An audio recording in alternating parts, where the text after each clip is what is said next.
The foot never lands. Suspended in the final fraction of a second before contact, the illusion holds perfectly. What appears to be a harmless scatter of reef debris, jagged stone, muted brown, softened by films of algae, sits motionless on the ocean floor. There is no twitch, no warning signal, no shift in posture to betray life. Yet within that unmoving mass, a system lies primed not for pursuit, but for instantaneous retaliation. The moment pressure completes its downward arc, the seafloor itself will strike back. This is not a predator in motion. It is a trigger embedded in the environment, a living threshold between safety and catastrophic error. This is the stonefish, and it does not hunt in the way most animals do. It converts stillness into a weapon so absolute that even accidental contact becomes an act of predation, only the roles are reversed. At first glance, the stonefish violates a fundamental expectation of animal life, that survival requires activity. In most ecosystems, movement defines both predator and prey. The stonefish rejects this entirely.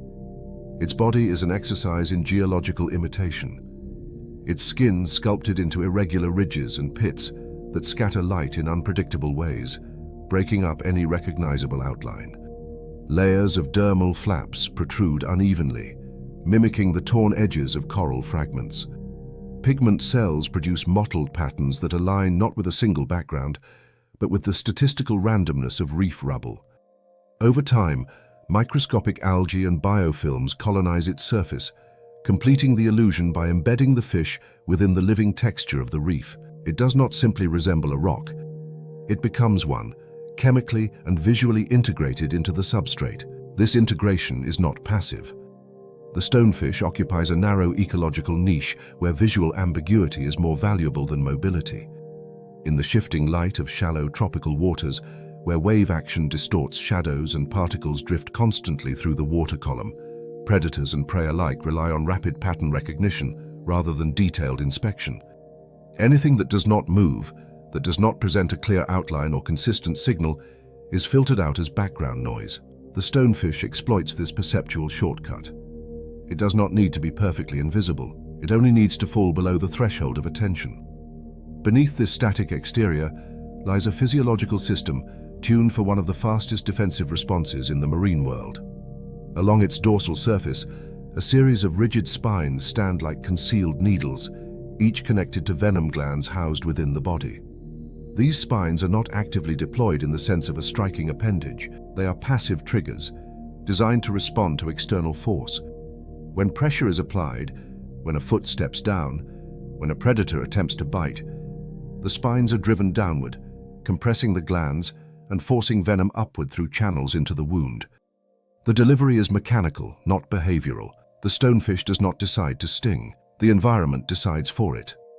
The venom itself is a complex biochemical mixture, a cocktail of proteins and peptides that disrupt multiple physiological systems simultaneously. It interferes with ion channels in nerve cells, causing intense pain signals that cascade through the nervous system. It affects muscle tissue, leading to spasms and, in severe cases, paralysis.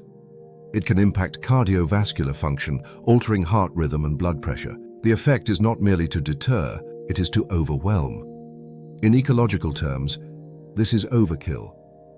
But in an environment where a single successful attack can mean death, redundancy in defense becomes a form of insurance, yet here the narrative begins to invert. The stonefish is often described as one of the most venomous fish in the ocean, a creature capable of inflicting severe harm even on large animals, including humans. This framing suggests dominance, a position at the top of the defensive hierarchy. But the stonefish is not an apex predator. It is, in many ways, profoundly vulnerable. It lacks speed, lacks agility, and cannot easily escape from threats. Its entire survival strategy is built on not being noticed. The venom is not a tool of conquest. It is a last line of defense, a fail-safe for when invisibility fails. This reveals the first ecological twist. The most potent weapon in the stonefish's arsenal exists because it cannot rely on escape. Its apparent strength is rooted in an underlying weakness. The venom compensates for immobility. The spines compensate for the inability to flee. What appears to be dominance is, in fact, a highly specialized response to constraint. The hunting strategy of the stonefish further complicates this picture. While its defensive capabilities are extreme, it is also an ambush predator, feeding primarily on small fish and crustaceans. Here again, stillness becomes an offensive tool. Prey moving through the reef environment are conditioned to ignore static objects. A rock does not pose a threat. A patch of algae does not pursue. The stonefish leverages this assumption, remaining perfectly motionless until a target enters a narrow strike zone. Then, in a burst of movement that lasts only fractions of a second, it opens its mouth and creates a rapid suction force, drawing the prey inward. The transition from inert object to active predator is so abrupt that it bypasses the prey's reaction time entirely. This dual role, simultaneously a passive defensive system and an active ambush predator, positions the stonefish at a unique intersection of ecological strategies. It does not chase, does not stalk in the conventional sense, and does not display. It waits. And in waiting, it collapses the distinction between environment and organism. The reef is not just a backdrop, it is an extension of the stonefish's body. The effectiveness of this strategy depends on the broader dynamics of the ecosystem. Coral reefs are environments of intense competition and high biodiversity, where countless species interact within a limited spatial framework. In such systems, sensory overload is common, visual signals overlap, chemical cues diffuse, and movement is constant. Under these conditions, the cost of misidentifying a threat is high, but the cost of overreacting to every potential signal is also significant. Organisms evolve to filter information, to ignore what appears irrelevant. The stonefish exploits this filtering process. It becomes the ignored. But the reef is not static. Disturbances, storms, changes in water temperature, shifts in species composition alter the structure and function of the ecosystem. When coral dies and breaks apart, when algae blooms expand, when sediment accumulates, the visual landscape changes. The stonefish must continuously match these changes to maintain its disguise. Its success is therefore tied to the health and complexity of the reef itself. A degraded reef, with reduced structural diversity, may offer fewer opportunities for effective camouflage. In this sense, the stonefish is not just a solitary hunter. It is part of a larger, interconnected system, its survival linked to the integrity of the environment it mimics. This leads to a second narrative reversal. The stonefish, often perceived as an isolated and self-sufficient organism, is in fact dependent on a network of ecological processes that maintain the very patterns it uses to hide.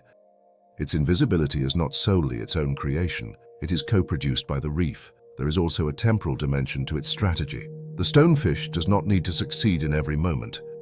It can afford long periods of inactivity, conserving energy while waiting for the right conditions. This aligns with metabolic constraints typical of ambush predators, where energy intake from a single successful strike can offset extended intervals of fasting. The trade-off is patience. The stonefish operates on a different timescale than more active hunters. Its life is measured not in continuous motion, but in punctuated events, moments of sudden transformation from object to action. For organisms that encounter it, however, time collapses. The transition from safety to danger is instantaneous. A footstep, a bite, a misjudged movement. These are not gradual escalations, but binary outcomes, safe or not safe, alive or injured. The stonefish enforces this binary through its design. There is no warning display, no escalating threat signal. The cost of detection is already too late. In human terms, the stonefish represents a challenge to perception. It exposes the limits of visual processing, the assumptions we make about our environment, and the consequences of those assumptions. In ecological terms, it is a master of threshold manipulation, existing precisely at the boundary where detection fails. And in the end, the most unsettling realization is not the potency of its venom, nor the precision of its ambush. It is the fact that the stonefish does not need to act in order to be dangerous. It only needs to be there. The sand does not move until it becomes a snake. What appears, in one frozen instant, to be a banded sea serpent sliding through the shallow seafloor is not a serpent at all. The body is wrong, too fluid, too fragmented, and yet every visual signal screams danger. The alternating stripes, the rigid posture, the deliberate glide. These are the unmistakable warning codes of one of the ocean's most venomous predators. Small fish scatter before it. Even experienced hunters hesitate. But beneath this illusion lies no scales, no fangs, no venom glands. Instead, there is a mind, distributed, elastic, and calculating, rewriting reality in real time. This is the mimic octopus, and it does not simply hide, it convinces the ocean to misidentify it. The deception begins at the level of skin, where millions of chromatophores expand and contract under direct neural control. Each one, a microscopic organ capable of shifting color in fractions of a second. But color alone is not enough to fool an ecosystem built on pattern recognition. The mimic octopus adds layers, iridophores bending light, leucophores reflecting ambient hues, creating a dynamic canvas that responds not just to its surroundings, but to the expectations of its observers. It does not aim to disappear into the background. It constructs a false foreground. In one moment, its body flattens and fans outward, mimicking the toxic fin-spread silhouette of a lionfish.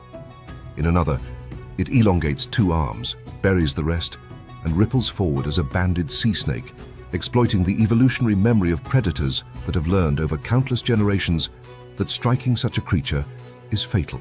This is not passive camouflage. It is active impersonation, an advanced behavioral strategy rooted in the manipulation of predator cognition. The mimic octopus is not asking, "Can I avoid being seen?"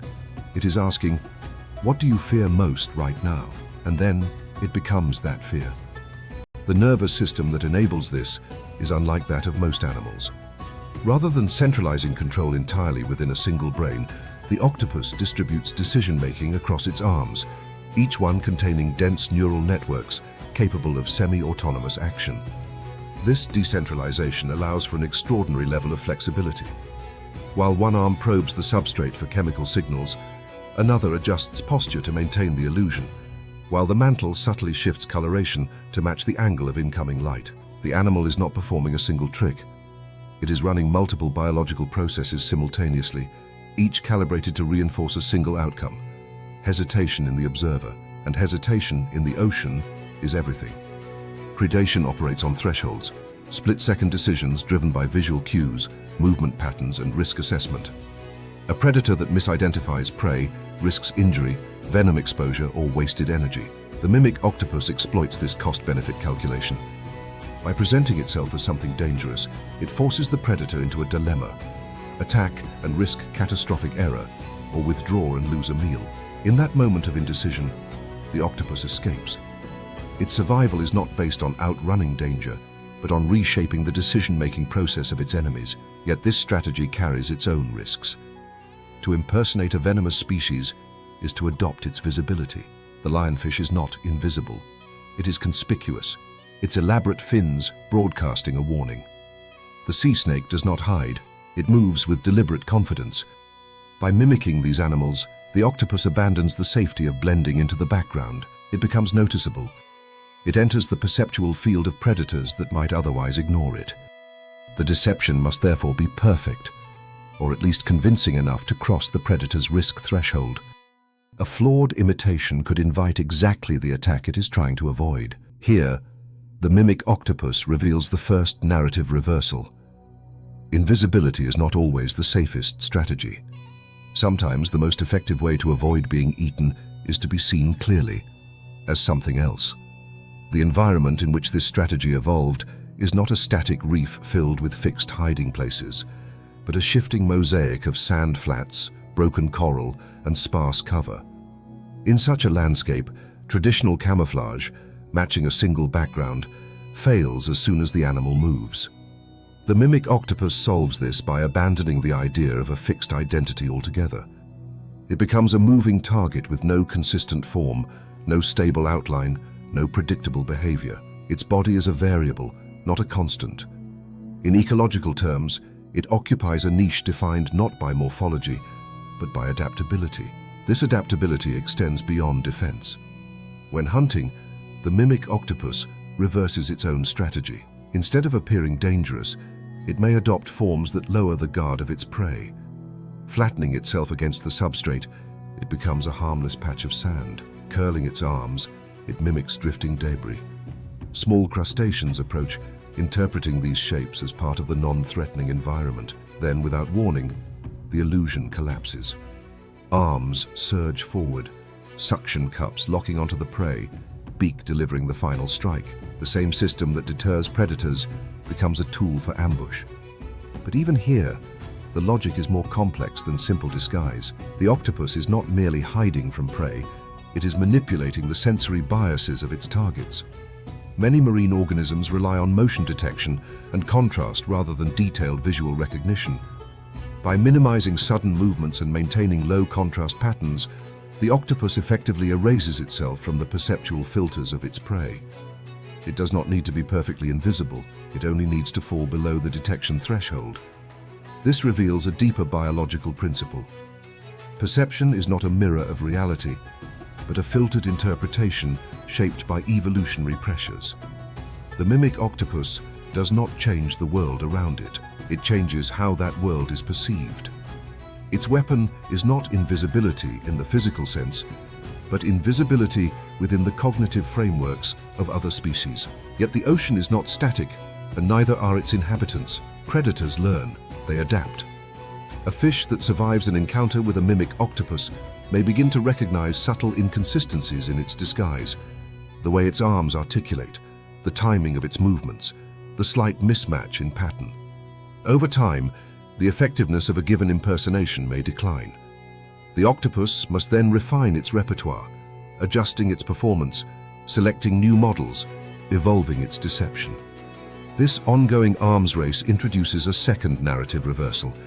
The mimic octopus is not a fixed master of disguise, but a participant in a dynamic evolutionary feedback loop. Its success depends not on a single perfected strategy, but on its ability to stay ahead of the perceptual adaptations of its predators and prey. It is, in essence, an improviser in a system that punishes predictability. The cost of this flexibility is energy.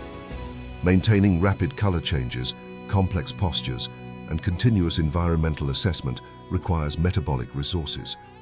The octopus must balance the benefits of deception against the demands of survival. It cannot sustain high-level mimicry indefinitely. There are moments when it must retreat, reduce activity, and conserve energy, relying on simpler forms of camouflage. The weapon, therefore, is not always active. It is deployed selectively in response to specific threats. This selective use underscores the intelligence of the animal. The mimic octopus does not randomly cycle through disguises, it chooses them. Observation suggests that it tailors its impersonation to the type of predator encountered, selecting forms that are most likely to trigger avoidance. This implies a level of environmental awareness and decision-making that goes beyond reflex. It suggests that the octopus is not just reacting, but evaluating. In the end, the mimic octopus does not dominate its environment through or speed. It survives by rewriting the rules of engagement. In a world where being seen often means being eaten, it transforms visibility into a shield. It turns recognition into misrecognition. It weaponizes the expectations of others. And in doing so, it exposes a final, unsettling truth about life in the ocean. The greatest danger is not always what you cannot see. Sometimes, it is what you think you understand. The water is empty until it isn't. There is no ripple, no shadow, no visible threat moving through the blue column.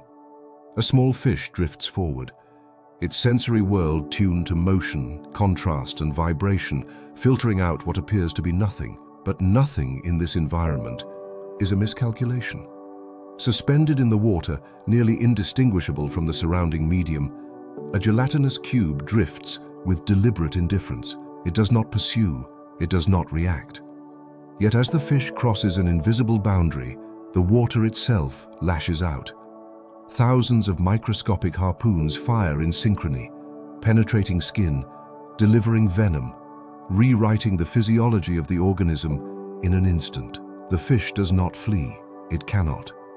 Its nervous system has already been compromised. Its heart, moments later, will falter. This is the box jellyfish, an organism that turns invisibility into a weapon so efficient that it does not need to hunt in the conventional sense. It only needs to be encountered. At first glance, the box jellyfish appears to lack the defining traits of a complex predator. Its body is almost entirely transparent, composed largely of water, its tissues organized into a simple architecture that seems more structural than strategic. There is no centralized brain, no obvious musculature designed for pursuit, no rigid skeleton to anchor force.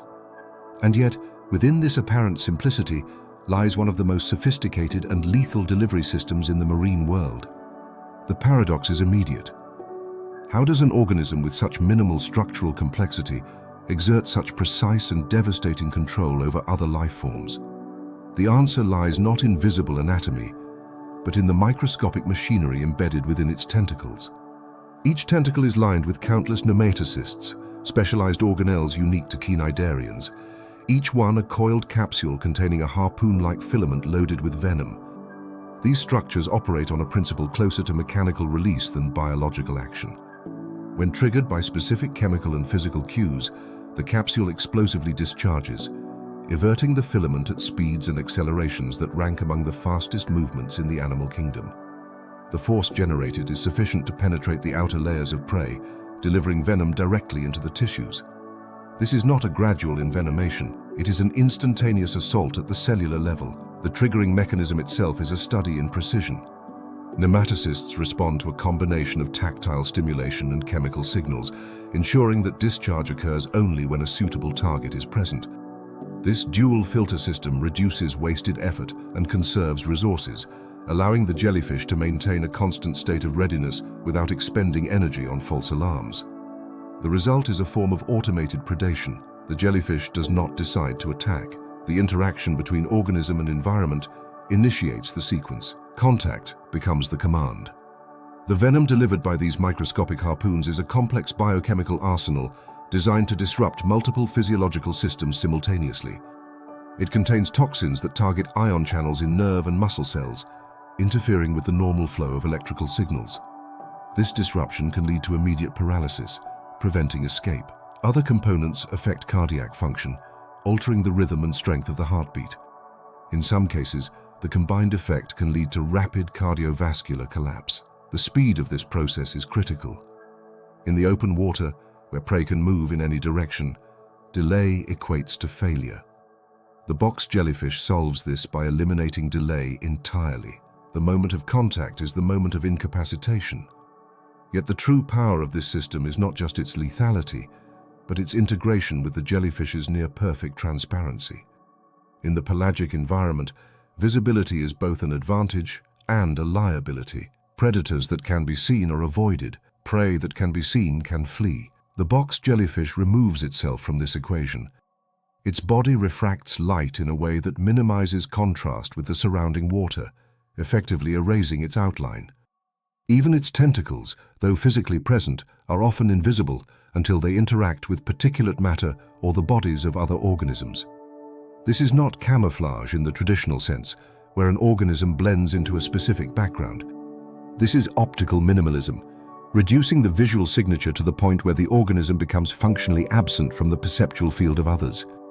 This absence creates a unique ecological dynamic. Most predators rely on a sequence of detection, identification, and action. The box jellyfish disrupts the first step.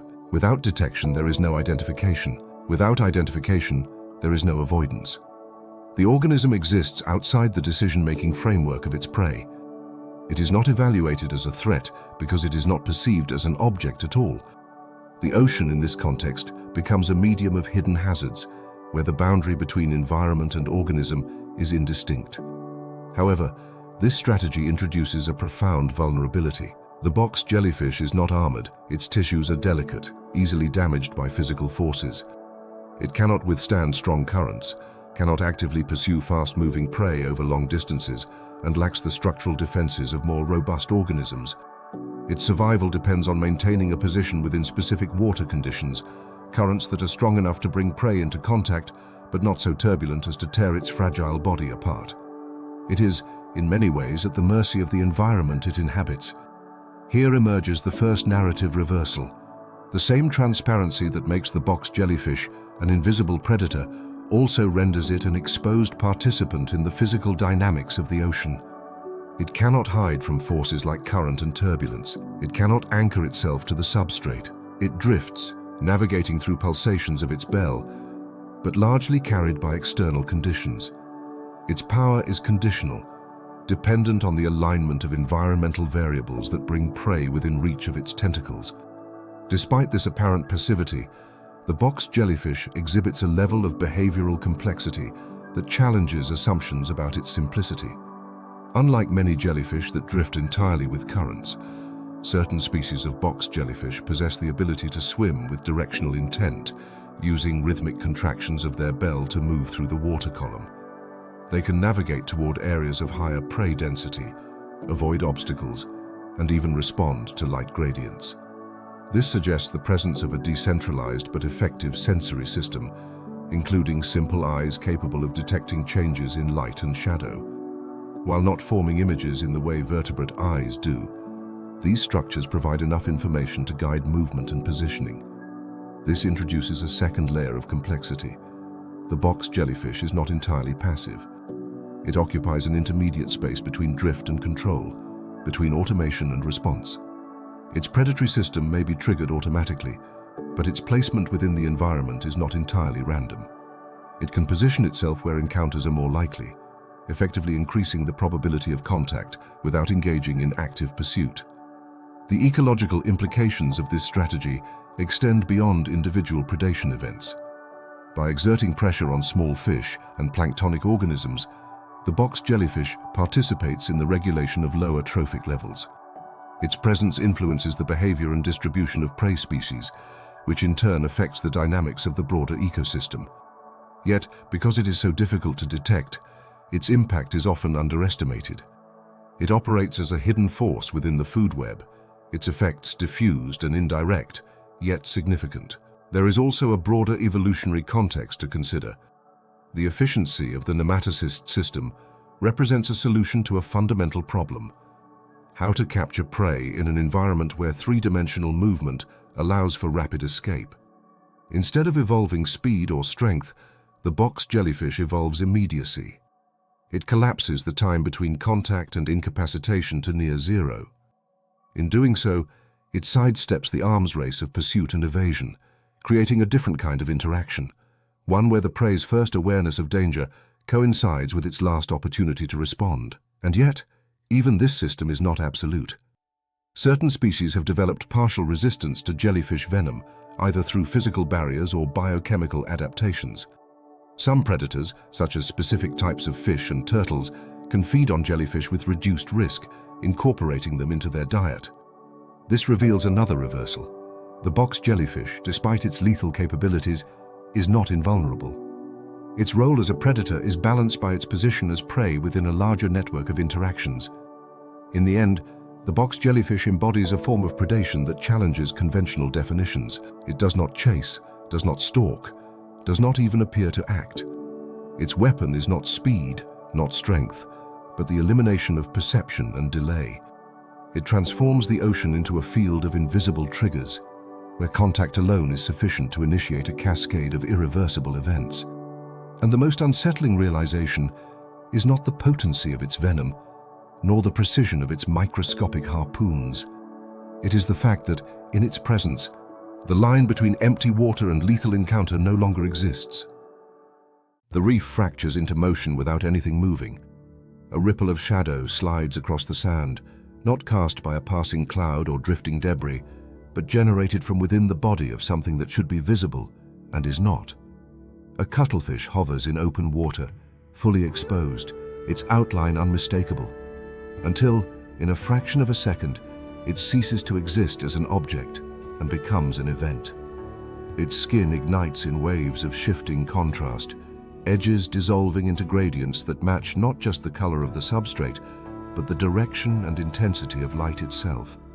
To the observer, there is no longer a creature here. There is only pattern, and pattern in the ocean is often ignored. This is not camouflage in the traditional sense. This is the manipulation of perception at the level of physics. The cuttlefish does not hide from the world. It edits the world so that it cannot be found. At the core of this ability lies a multi-layered optical system embedded within the skin, a biological architecture that operates with the precision of engineered materials. The outermost layer contains chromatophores, pigment-filled sacs surrounded by radial muscles that expand and contract under direct neural control, altering visible color in milliseconds. But this is only the surface. Beneath these pigments sit iridophores, structures composed of stacked plates that reflect specific wavelengths of light through constructive interference, effectively tuning the skin's reflectivity based on viewing angle. Deeper still are leucophores, broadband reflectors that scatter ambient light across the visible spectrum, allowing the animal to match the brightness and spectral quality of its surroundings rather than a fixed hue. This layered system transforms the cuttlefish into a dynamic interface between light and environment. It does not simply absorb or reflect light, it modulates it. When sunlight penetrates the water column and scatters across the reef, the cuttlefish's skin responds in real time, adjusting not just color, but luminance and polarization. Many marine animals perceive polarized light as an additional visual channel, detecting patterns invisible to the human eye. The cuttlefish exploits this by aligning its skin's reflective properties with the polarization of ambient light, effectively erasing its signature from the perceptual systems of species that rely on this information. In doing so, it achieves a form of invisibility that operates across multiple sensory dimensions simultaneously. Yet the true sophistication of this system lies not in its components, but in its control. The cuttlefish possesses one of the most advanced nervous systems among invertebrates, with a large centralized brain capable of processing complex visual input and translating it into precise motor commands. When it surveys its environment, it does not merely register color. It extracts statistical patterns, edges, textures, gradients, and maps these onto its own body. The result is not a static imitation, but a continuous feedback loop where perception and transformation occur in parallel. The cuttlefish sees, interprets, and becomes, all within a timescale that collapses the distinction between observation and action. This immediacy allows for a range of camouflage strategies that extend far beyond simple background matching. In environments with high visual complexity, such as coral reefs, the cuttlefish can deploy disruptive coloration, high contrast patterns that break up its outline, making it difficult for predators to resolve its shape. In more uniform settings, like sandy seabeds, it shifts to uniform coloration, minimizing contrast and blending seamlessly into the background. It can even simulate three-dimensional textures by altering the elevation of papillae, small muscular structures on its skin, creating the illusion of bumps, ridges, or coral fragments. The body becomes a topographical map, reshaped to mirror the physical structure of its surroundings. But camouflage, in this context, is only one half of the story. The cuttlefish is not solely a prey species avoiding detection. It is also a predator, and its ability to manipulate visual information becomes a tool for offense. When hunting, it may adopt a strategy known as dynamic camouflage, generating moving patterns that propagate across its body in rhythmic waves. These patterns can disrupt the visual processing of prey, creating confusion or even a form of sensory overload. Small fish, confronted with these shifting signals, struggle to maintain focus, their neural circuits unable to reconcile the conflicting information. In this moment of hesitation, the cuttlefish closes the distance, extending its specialized tentacles with explosive speed to capture the disoriented target. Here, the narrative begins to invert. The same system that allows the cuttlefish to disappear also enables it to become hyper-visible in a controlled and strategic way. It can draw attention when needed, directing the gaze of other organisms, then remove itself from perception just as quickly. Visibility becomes a variable, not a constant, a parameter to be adjusted based on context. The cuttlefish is not bound to being seen or unseen. It occupies the space in between, modulating its presence within the visual field of others. This duality introduces a deeper ecological implication. In most predator-prey interactions, there is a clear asymmetry. One organism seeks to detect, the other seeks to avoid detection. The cuttlefish collapses this asymmetry by influencing both sides of the equation. It controls how it is perceived, altering the sensory input that drives the behavior of other species. In effect, it participates in the cognitive processes of its predators and prey, shaping their decisions by manipulating the information available to them. This is not merely physical adaptation, it is informational warfare. However, this extraordinary capability comes with constraints. The neural and muscular systems required to sustain rapid and continuous skin transformations demand significant metabolic resources. The cuttlefish must balance the benefits of camouflage against the energy costs of maintaining it. Prolonged periods of high-intensity patterning are not sustainable indefinitely. There are moments when the animal must reduce activity, relying on simpler, less energy-intensive forms of concealment. This introduces a temporal dimension to its strategy, where the deployment of advanced camouflage is selective, triggered by specific environmental cues and levels of threat. Moreover, the effectiveness of its camouflage is contingent on the structure of the environment. In highly degraded habitats, where coral cover is reduced and visual complexity diminished, the range of patterns available for mimicry narrows. The cuttlefish may find fewer opportunities to match its surroundings convincingly, increasing its exposure to predators. In this sense, its survival is linked not only to its own abilities, but to the integrity of the ecosystem it inhabits. The reef provides the templates. The cuttlefish provides the execution. This leads to a critical narrative reversal. The cuttlefish, often perceived as a master of independent control, is in fact dependent on the visual diversity of its environment. Its power is not absolute, it is contextual. Without the complexity of the reef, its capacity for invisibility is diminished. The living cloak requires a living background. There is also an evolutionary dimension to consider. The development of such advanced camouflage suggests a long history of selective pressure, where individuals capable of more precise and flexible visual manipulation had a higher likelihood of survival and reproduction.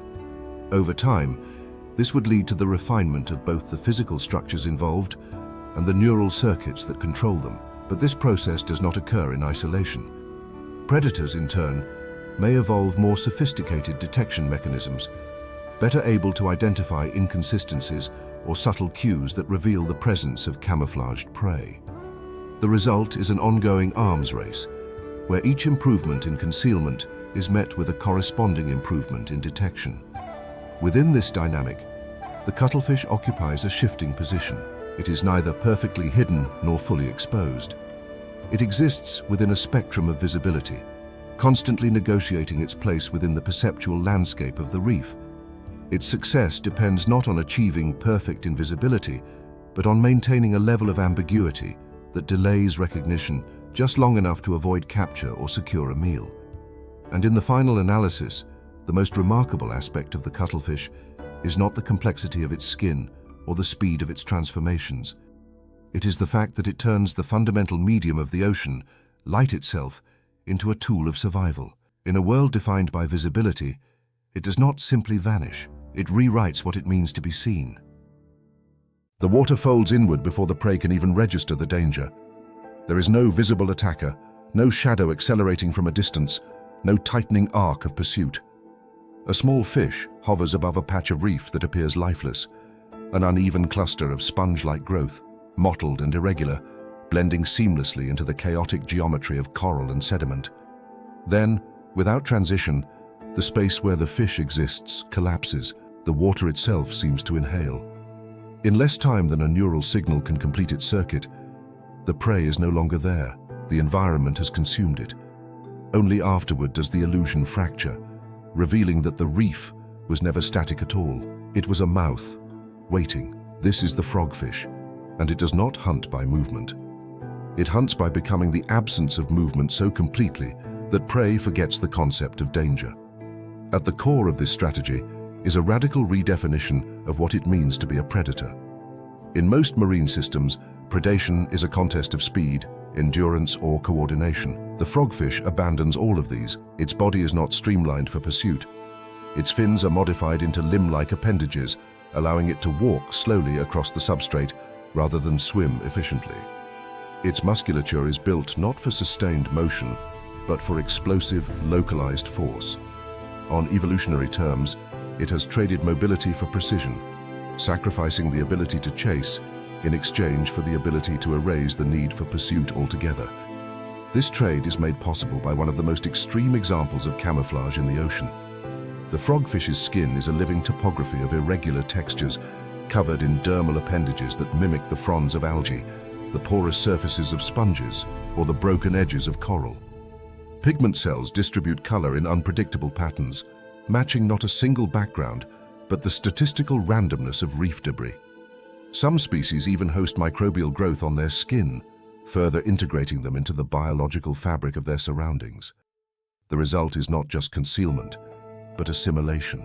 The frogfish does not sit on the reef, it becomes a unit within it. This assimilation exploits a fundamental principle of sensory ecology.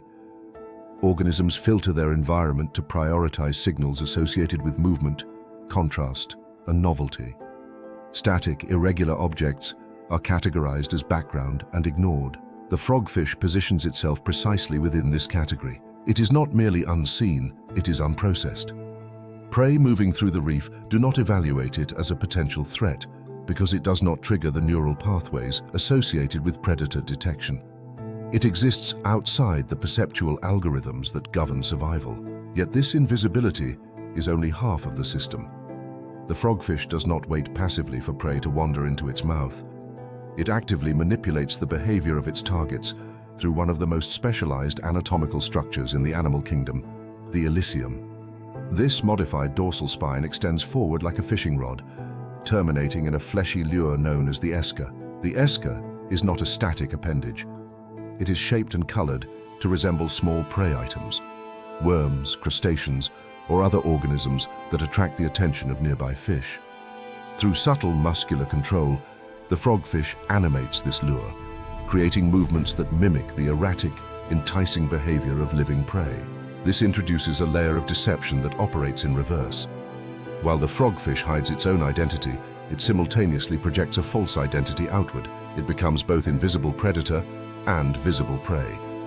The elysium acts as a focal point, drawing the gaze and attention of potential targets away from the body of the frogfish itself.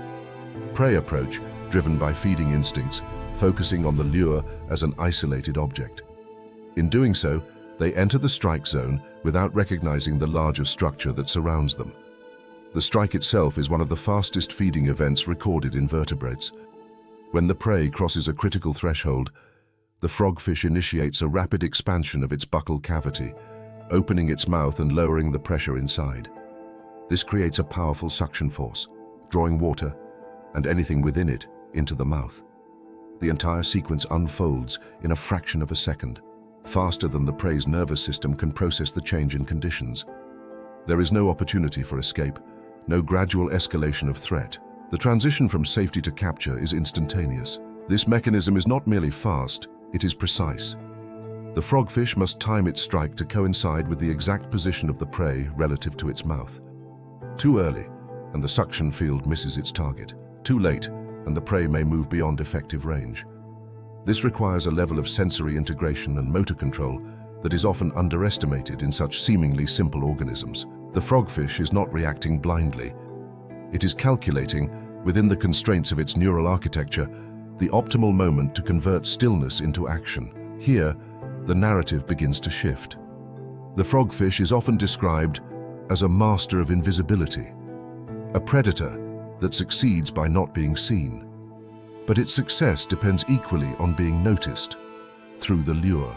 Its strategy is not pure concealment, but selective visibility. It hides the parts of itself that would trigger fear, while highlighting the parts that trigger curiosity or feeding behavior. In doing so, it manipulates the decision-making processes of its prey, guiding them into a position where escape is no longer possible. This duality reveals the first ecological twist. Invisibility alone is not sufficient for predation. The frogfish must also create a signal that overrides the caution of its prey. Its weakness, its inability to chase, is transformed into a strength by forcing prey to come to it. The absence of movement becomes a platform for controlled attraction. The effectiveness of this system is closely tied to the structure and dynamics of the reef environment. Coral reefs are characterized by high spatial complexity, with numerous hiding places, visual distractions, and overlapping signals. In such environments, the cost of constant vigilance is high. Prey cannot afford to investigate every irregularity. They rely on heuristics, simple rules that allow rapid decision-making. The frogfish exploits these heuristics, presenting itself as a low-priority object while introducing a high-priority stimulus in the form of the lure. The prey's own cognitive shortcuts become the mechanism of its capture. However, this specialization introduces constraints. The frogfish is highly dependent on the presence of suitable backgrounds that support its camouflage. In environments where reef structure is degraded, where coral cover is reduced and visual complexity diminished, its ability to blend in is compromised.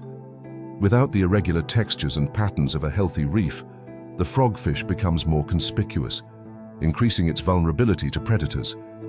Its strategy, while effective under optimal conditions, is not universally adaptable. This leads to a second narrative reversal.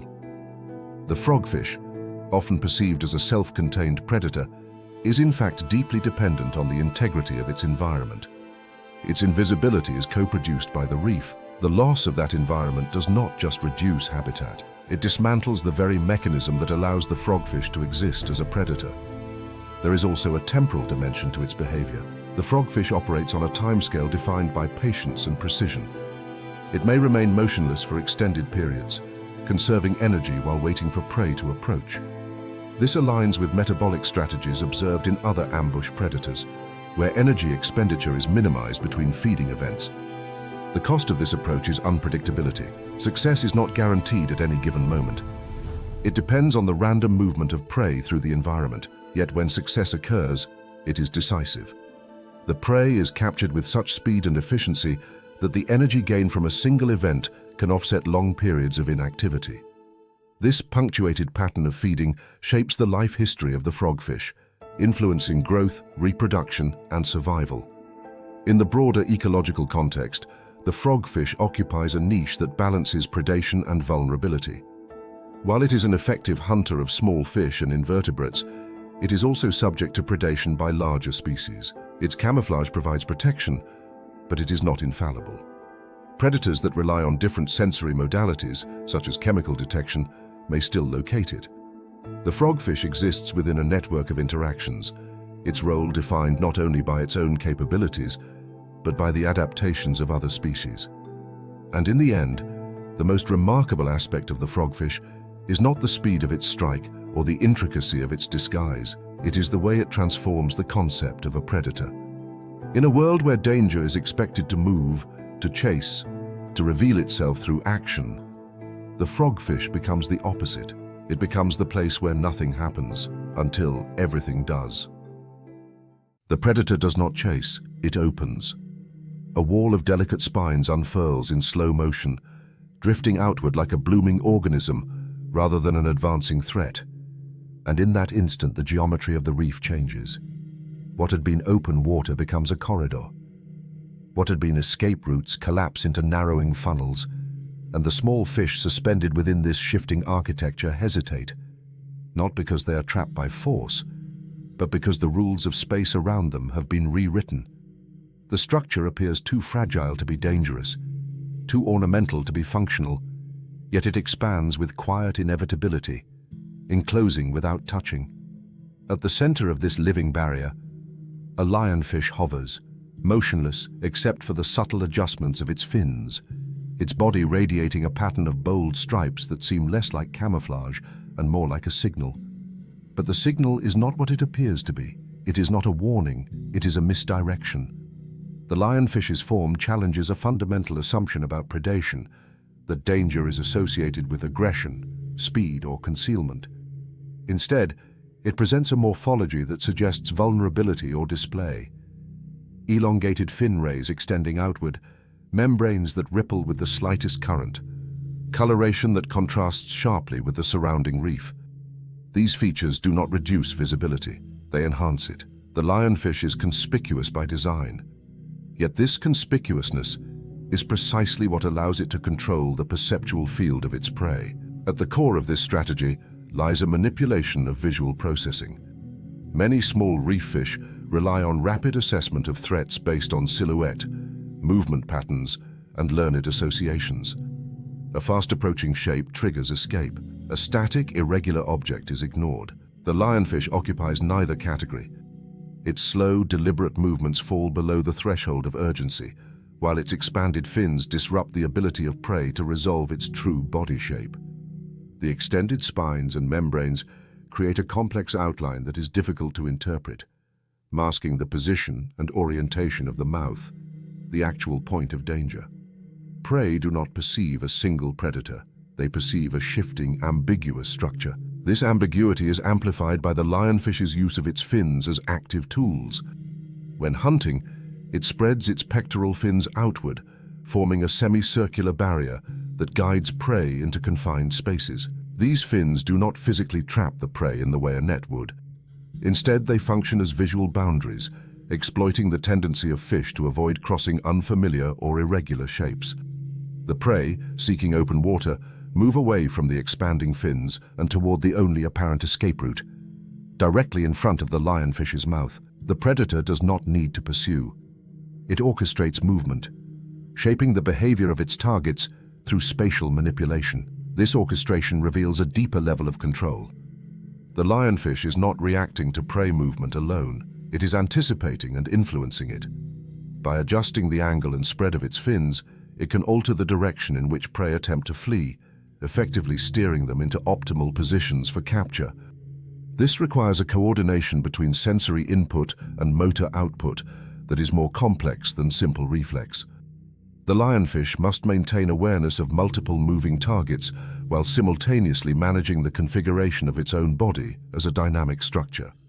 The strike itself is rapid, but not explosive in the same way as an ambush predator like the frogfish. Instead of relying on suction to engulf prey instantaneously, the lionfish uses a combination of forward motion and precise timing to capture its target once it has been funneled into range.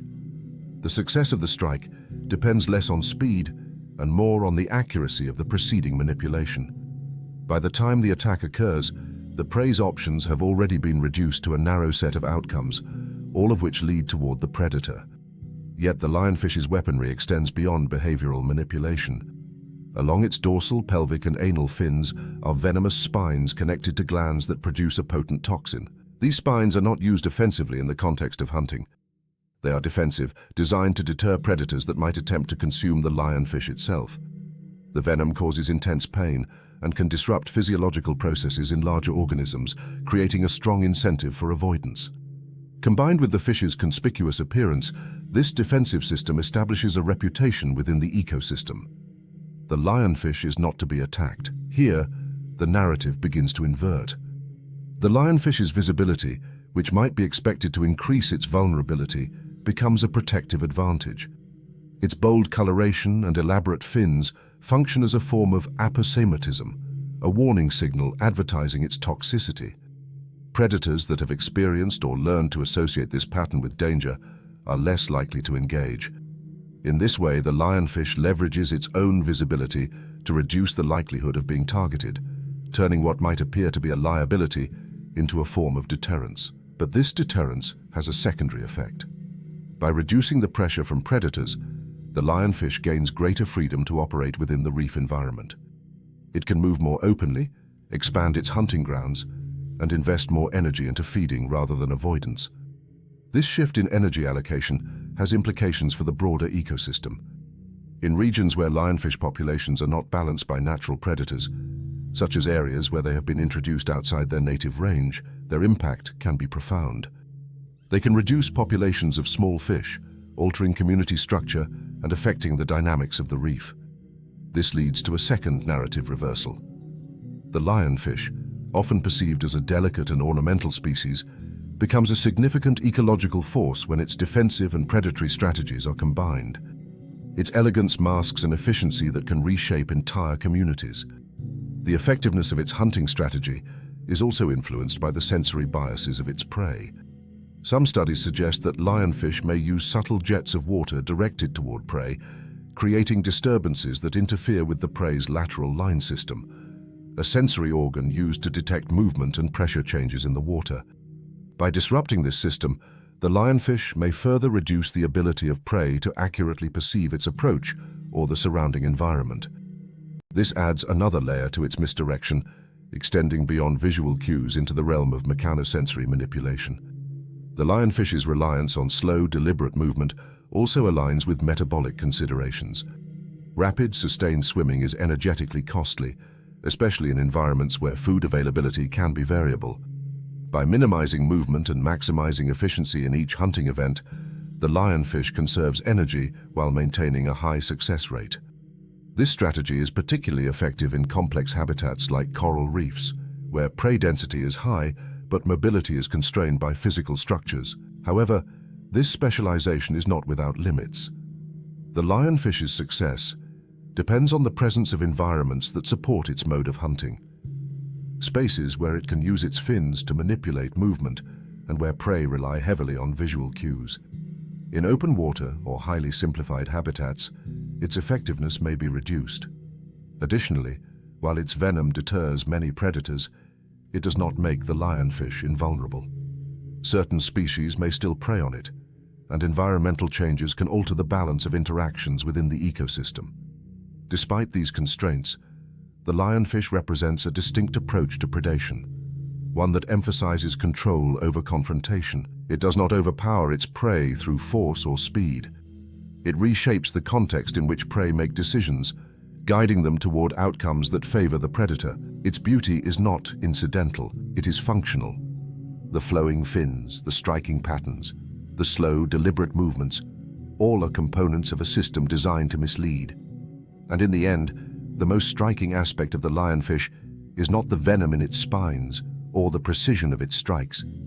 It is the way it transforms appearance into strategy. In a world where danger is often hidden, the lionfish does the opposite. It shows itself and still remains unseen. The water parts without urgency, and that is the danger. There is no acceleration, no burst of force that signals pursuit. A long, ribboned body glides through the blue with a rhythm so measured it seems almost indifferent to the life around it. Small fish do not scatter. They adjust slightly, drifting aside as they would for floating debris or a passing shadow.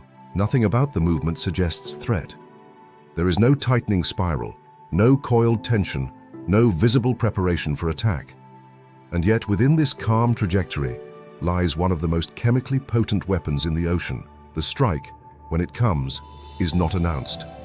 It is inserted into the moment, precise, controlled, and irreversible. The prey does not flee because it does not recognize the need to flee. By the time recognition arrives, the system that would enable escape has already begun to fail. This is the sea snake, and its invisibility is not built on hiding. It is built on the absence of urgency. Unlike reef-bound ambush predators that dissolve into the substrate, the sea snake occupies open water, a domain where concealment through texture or color matching is limited. There are no fixed surfaces to merge with, no coral structures to mimic. Visibility in this environment is unavoidable. The challenge then is not to disappear visually, but to disappear behaviorally, to move in a way that does not trigger the perceptual alarms of other organisms. The sea snake achieves this through a form of kinematic camouflage, blending into the background motion of the ocean itself. Its body is laterally compressed, forming a paddle-like tail that allows for efficient propulsion through undulating waves that travel from head to tail.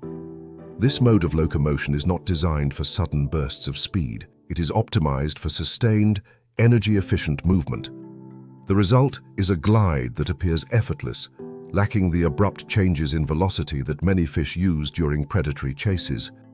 To the sensory systems of nearby animals, which are tuned to detect rapid accelerations and directional shifts, the sea snake registers as low-priority movement, part of the ambient flow rather than an active threat. This is a critical distinction. In the open ocean, constant vigilance against every moving object would be metabolically unsustainable for small fish. They must filter signals, prioritizing those that indicate immediate danger. The sea snake exploits this filtering process. Its motion does not cross the threshold that would trigger escape responses. It is seen, but not categorized as dangerous. It exists within the perceptual blind spot created by the need for efficiency in information processing. Yet beneath this calm exterior lies a predatory system that operates with precision rather than speed. The sea snake's head is small relative to its body, allowing it to probe into narrow crevices within coral reefs and rocky substrates where fish seek refuge. When hunting, it often transitions from open water into these confined spaces, inserting its body into environments where maneuverability is limited for both predator and prey. Here, the dynamics change. The prey can no longer rely on open water escape strategies. Instead, it must navigate a labyrinth of tight passages where the sea snake's elongated form becomes an advantage. The strike itself is a brief departure from the otherwise steady motion. It is not explosive in the way of a high-speed ambush predator, but it is direct and accurate. The sea snake positions its head within striking distance and delivers a bite that is often subtle, sometimes barely perceptible in the surrounding motion. The effectiveness of the strike does not depend on mechanical force alone. It depends on the delivery of venom. Sea snake venom is among the most potent in the marine environment, a complex mixture of neurotoxins that target the communication pathways between nerves and muscles. These toxins bind to receptors at the neuromuscular junction, preventing the transmission of signals that initiate muscle contraction. The result is a progressive paralysis, beginning with the muscles closest to the site of envenomation and potentially extending to the respiratory system. For small fish, this process can be rapid, effectively immobilizing them before they can escape the confined space of the reef. The efficiency of this venom allows the sea snake to maintain its low-energy hunting strategy. It does not need to subdue prey through prolonged struggle or repeated attacks. A single, well-placed bite is sufficient. This aligns with metabolic constraints associated with elongated, aquatic reptiles, which must balance energy intake with the demands of locomotion and thermoregulation. By minimizing the duration and intensity of each predatory event, the sea snake conserves energy while maintaining a high success rate. Here, the narrative begins to shift. The sea snake's calm movement, initially perceived as a form of concealment, is revealed to be part of a broader strategy that integrates behavior, physiology, and environment. Its apparent lack of aggression is not a limitation, it is a mechanism. By avoiding the signals that trigger prey defenses, it reduces the need for speed. Its weakness, the absence of rapid pursuit, is transformed into a strength through the use of venom that compensates for this limitation. This introduces the first ecological twist. The sea snake does not need to be fast, because it operates within a system where speed is not the primary determinant of success. Instead, it leverages the sensory biases of its prey, entering their perceptual field without activating their escape responses. The strike is not the beginning of the hunt. It is the conclusion of a process that began with the decision of the prey not to react. The sea snake's role in the ecosystem extends beyond individual predation events. By targeting fish that inhabit reef crevices and other sheltered environments, it influences the distribution and behavior of these species. Prey may alter their use of space, avoiding certain areas or modifying their activity patterns in response to the presence of the snake. This in turn can affect the dynamics of the reef community, as changes in prey behavior ripple through the food web. At the same time, the sea snake is not an apex predator. It is part of a network of interactions that includes both predators and competitors. Larger marine animals, including certain fish and birds, may prey on sea snakes, particularly juveniles or individuals in vulnerable conditions. The snake's venom provides defense, but it is not an absolute shield. Its survival depends on a balance between avoiding detection and deterring attack. This leads to a second narrative reversal. The sea snake, often perceived as a dominant and dangerous organism, is itself subject to the same constraints and risks that shape the lives of other marine species. Its strategy of calm movement reduces its visibility as a predator, but it also reduces its visibility as a target. It occupies a middle ground where being noticed is minimized in all contexts. There is also a physiological dimension to its existence that reflects the challenges of life in the ocean. As a reptile, the sea snake must surface to breathe air, introducing a periodic vulnerability that aquatic fish do not experience. During these moments, it is exposed, constrained to the surface where movement is limited and detection is more likely. This requirement imposes a temporal structure on its behavior, dividing its time between submerged hunting and surface respiration. Despite this constraint, the sea snake has evolved adaptations that allow it to extend the duration of its dives, including the ability to absorb some oxygen through its skin.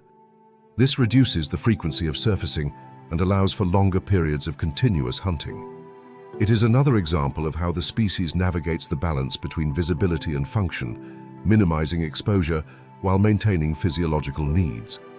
In the broader context of marine ecosystems, the sea snake represents a form of predation that is defined not by confrontation, but by integration.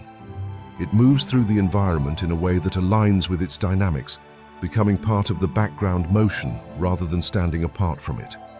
Its weapon is not hidden in the sense of being unseen, it is hidden in the sense of being unrecognized.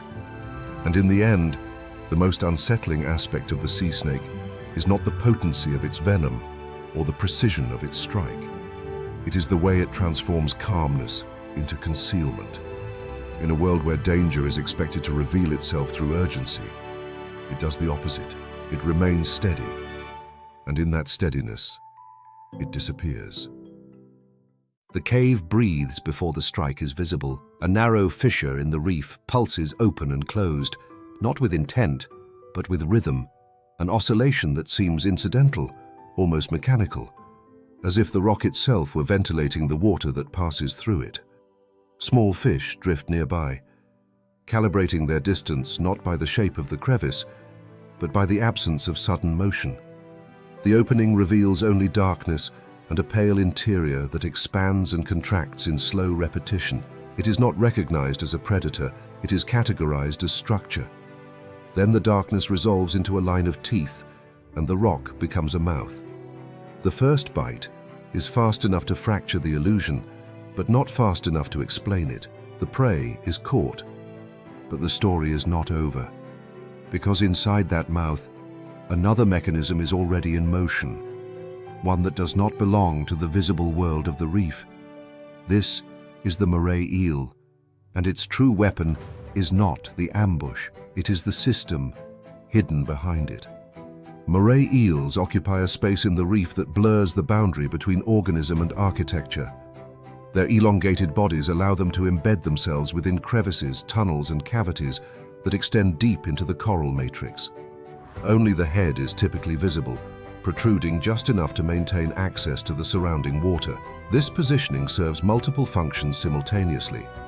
It provides concealment, reduces the energy required for locomotion, and creates a fixed point from which the eel can monitor passing prey. The reef becomes both shelter and extension of the animal's body, a structural framework that amplifies its ability to remain undetected. The constant opening and closing of the eel's mouth, often misinterpreted as a display of aggression, is in fact a respiratory behavior. Water must be pumped over the gills to facilitate gas exchange, and in the confined space of a crevice, this requires active ventilation. The movement is rhythmic, predictable, and devoid of the sudden acceleration that typically signals predatory intent.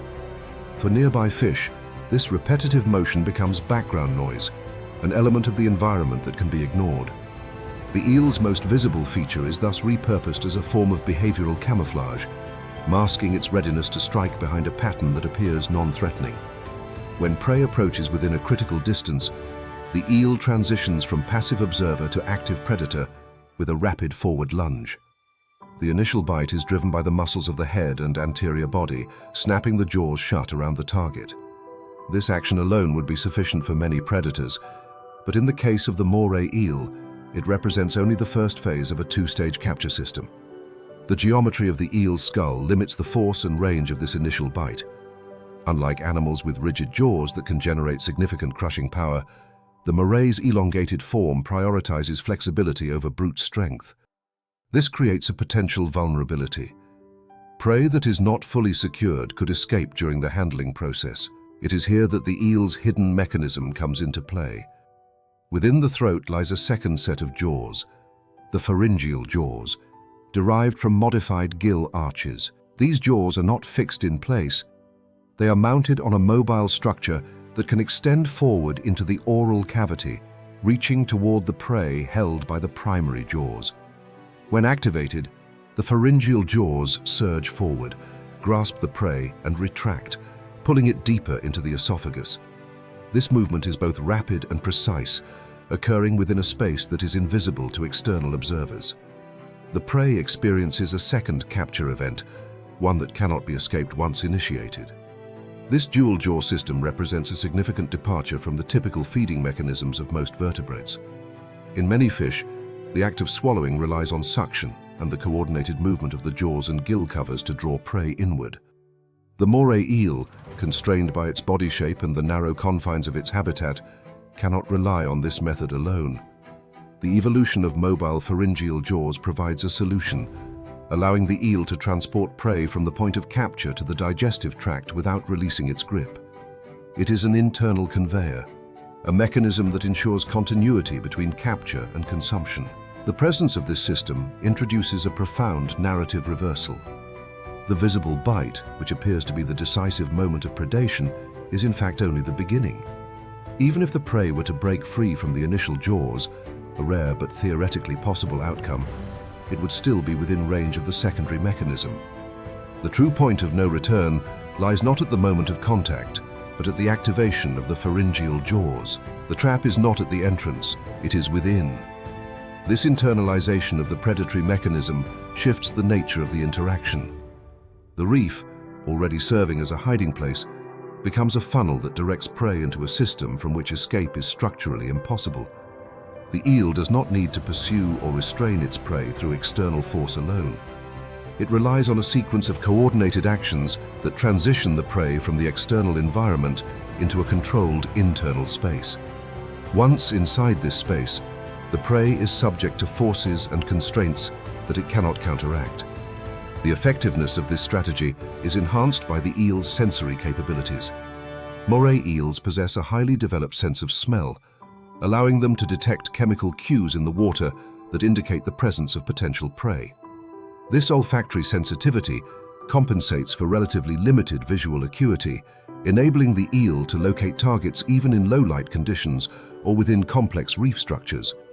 The combination of chemical detection and structural concealment allows the eel to operate as a stationary predator that does not rely on visual tracking alone.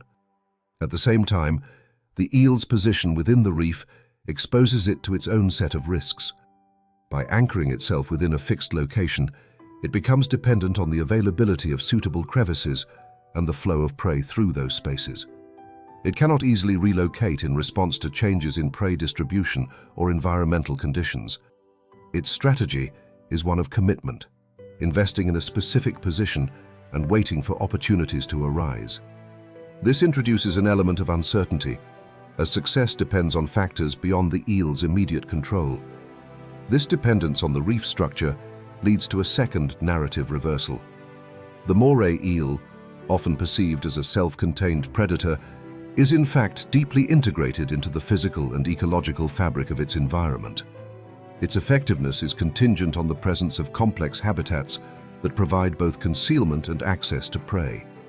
In degraded or simplified environments, where crevices are fewer and prey movement patterns altered, the eel's strategy may become less viable. Its hidden weapon is only as effective as the system that supports it. The interaction between the eel and its environment extends beyond physical structure.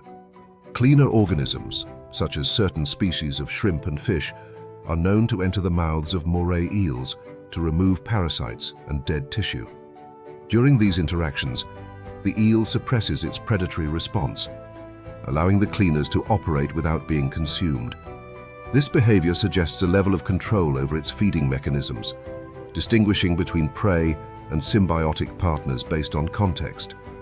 The same jaws that can capture and consume are selectively restrained, indicating a complexity in behavioral regulation that complements the mechanical sophistication of the pharyngeal system. In the broader ecological context, the moray eel functions as both predator and participant in a network of interactions that shape the reef community. By preying on fish and invertebrates, it influences population dynamics and resource distribution. By providing cleaning opportunities, it supports mutualistic relationships that contribute to the health of multiple species. Its presence is not isolated. It is embedded within a web of dependencies and feedback loops that define the ecosystem. And yet, despite this complexity, the essence of the moray eel's strategy can be traced to a single principle: control through concealment and internalization. It does not rely on overwhelming force or extended pursuit. It relies on positioning, timing, and a hidden mechanism that ensures the completion of the predatory sequence once initiated. In the end, the most remarkable aspect of the moray eel is not the speed of its strike or the sharpness of its teeth. It is the existence of a second set of jaws waiting beyond the first. A system within a system where the true trap is not what is seen, but what follows after. And by the time that second mechanism engages, the outcome is no longer in question. The predator is already gone before the hunt even begins. A shape moves across the seabed, fluid, deliberate, unmistakably alive. And then, without transition, it dissolves. Not into darkness, not into distance, but into the surface itself. The outline collapses, edges flatten, color fractures into fragments that align perfectly with the sand, the rock, the shadow cast by a passing current. What was once an animal becomes terrain. A fish passes over it, its eyes scanning for motion, for contrast, for the familiar signatures of threat. It finds nothing. The absence is complete, yet the absence is an illusion. The octopus has not fled. It has not hidden behind anything. It has simply ceased to exist as a separate object in the visual field. This is not camouflage in the traditional sense. This is disappearance as a controlled state. At the center of this transformation lies a biological system that operates at the intersection of physics, neurology, and material science. The skin of the octopus is not a passive covering, but an active interface, capable of reshaping how light interacts with the body in real time. Chromatophores expand and contract to produce rapid changes in color, while iridophores and leucophores manipulate reflection and brightness, aligning the animal's appearance with the spectral qualities of its environment. But beyond these optical layers lies a more profound capability, the ability to alter the physical texture of the skin itself. Embedded within the dermal layers are muscles that control small protrusions known as papillae. These structures can be raised or flattened to create three-dimensional textures, bumps, ridges, folds, that mimic the surfaces of rocks, coral, or sand. The octopus does not simply match the color of a rock, it reconstructs its surface. Light striking the animal is scattered in the same way it would be by the surrounding substrate, eliminating the subtle cues that might otherwise reveal its presence. The body becomes a topographical extension of the environment, not just visually, but structurally. This transformation is not random. It is guided by a highly developed nervous system capable of processing complex visual information and translating it into coordinated motor output. The octopus observes its surroundings, extracts key features, edges, gradients, spatial frequencies, and maps these onto its own body. The process occurs with remarkable speed, collapsing the time between perception and response into a near-continuous loop. The animal is not copying a static image. It is maintaining a dynamic alignment with a changing environment. Yet the most significant aspect of this system is not its speed or precision, but its selectivity. The octopus does not attempt to become invisible at all times. It chooses when to disappear. This decision-making introduces a layer of intelligence that distinguishes it from organisms that rely solely on reflexive camouflage. When threatened, the octopus may vanish into the substrate. When hunting, it may adopt a more subtle form of concealment, maintaining just enough visibility to approach prey without triggering escape responses. In other contexts, it may abandon camouflage entirely, relying on movement, speed, or even displays of color to communicate or deter. This flexibility reveals the first narrative reversal. Invisibility is not the default state of the octopus. It is a tool deployed strategically. The animal's apparent fragility, its soft body, lack of protective armor, and vulnerability to predators, is transformed into an advantage through its ability to control its own visibility. What appears to be a weakness becomes the foundation of a highly adaptive survival strategy. The octopus's intelligence extends beyond its skin. Its nervous system is distributed, with a significant portion of its neurons located within its arms. Each arm is capable of independent sensory processing and motor control, allowing the animal to interact with its environment in a decentralized manner. This arrangement enables complex behaviors such as exploration, manipulation of objects, and problem solving, all occurring simultaneously across different parts of the body. When disappearing, this distributed system allows the octopus to manage multiple aspects of its transformation at once. While one arm adjusts position to match the contours of a rock, another may probe the substrate for chemical cues, and the mantle may shift color and texture to align with the surrounding light. The process is not linear. It is parallel, with multiple systems operating in coordination to achieve a single outcome: the erasure of the animal's presence. This erasure has profound implications for both predation and defense. As a predator, the octopus can approach prey without being detected, reducing the need for high-speed chases that would expend significant energy.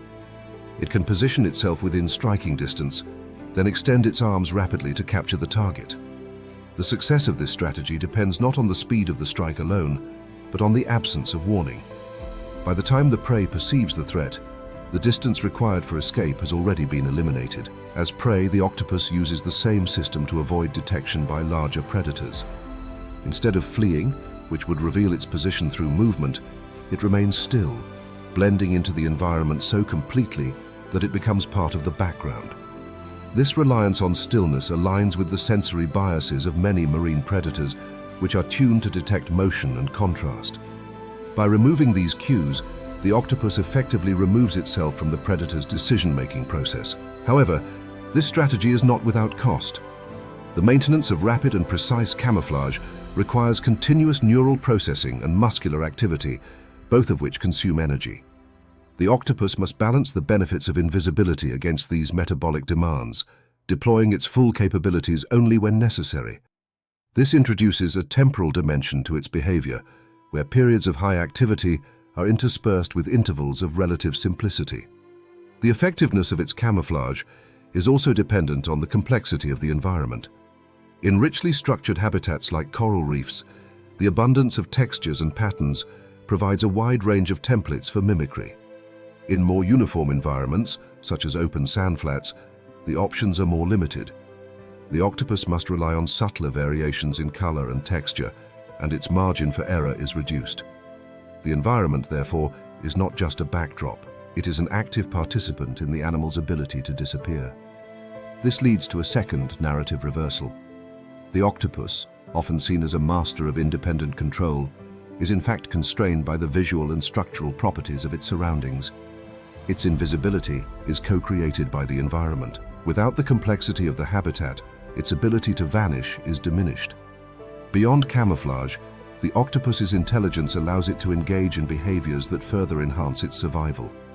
It can learn from experience, remember locations, and adapt its strategies based on changing conditions. It may choose specific hiding places, manipulate objects to create shelters, or alter its behavior in response to the presence of predators. This cognitive flexibility adds another layer to its invisibility. It is not just reacting to the environment, it is interacting with it in a way that shapes future outcomes. In some cases, the octopus may even use deception beyond visual camouflage. It can release ink to create a cloud that obscures its position, or form a pseudomorph, a blob of ink that resembles its own shape, while it escapes in another direction.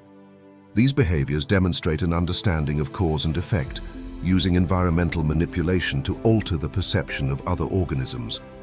And yet, despite all these capabilities, the octopus remains a creature of vulnerability. Its soft body is susceptible to injury, its lifespan is relatively short, and it exists within a network of predators that continually test its defenses. Its success is not guaranteed. It is earned through constant adaptation, through the precise application of its abilities in response to immediate challenges. In the end, the most remarkable aspect of the octopus is not the complexity of its skin or the sophistication of its nervous system. It is the control it exerts over its own existence as an object. In a world where survival often depends on being seen first or not at all, the octopus introduces a third option. It decides whether it exists in the eyes of others. And in that decision, it becomes something more than hidden. It becomes unknowable. The predator swims straight past it and nothing reacts. A ribbon of drifting vegetation hangs suspended in the water column, swaying with the rhythm of a current too subtle to see but powerful enough to shape the entire ecosystem.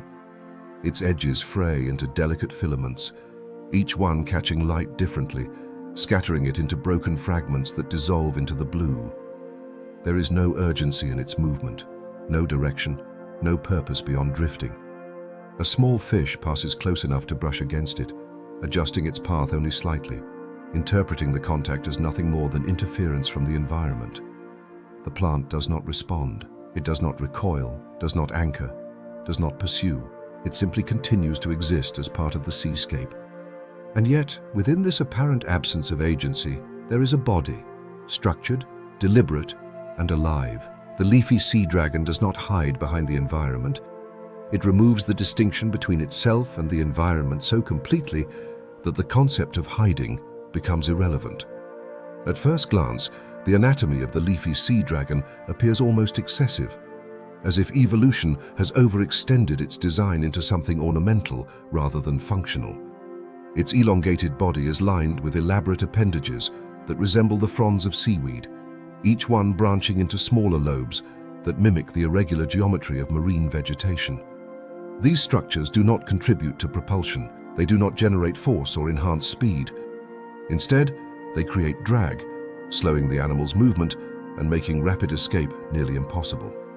In most evolutionary contexts, such a trade-off would be detrimental. Mobility is often a primary defense against predation. The leafy sea dragon abandons this principle entirely. The appendages function as visual disruptors, breaking up the outline of the animal into a series of fragmented shapes that align with the chaotic patterns of drifting seaweed. But the effectiveness of this mimicry extends beyond shape. The coloration of the sea dragon is finely tuned to match the hues of its habitat, muted greens, yellows, and browns that shift subtly under changing light conditions.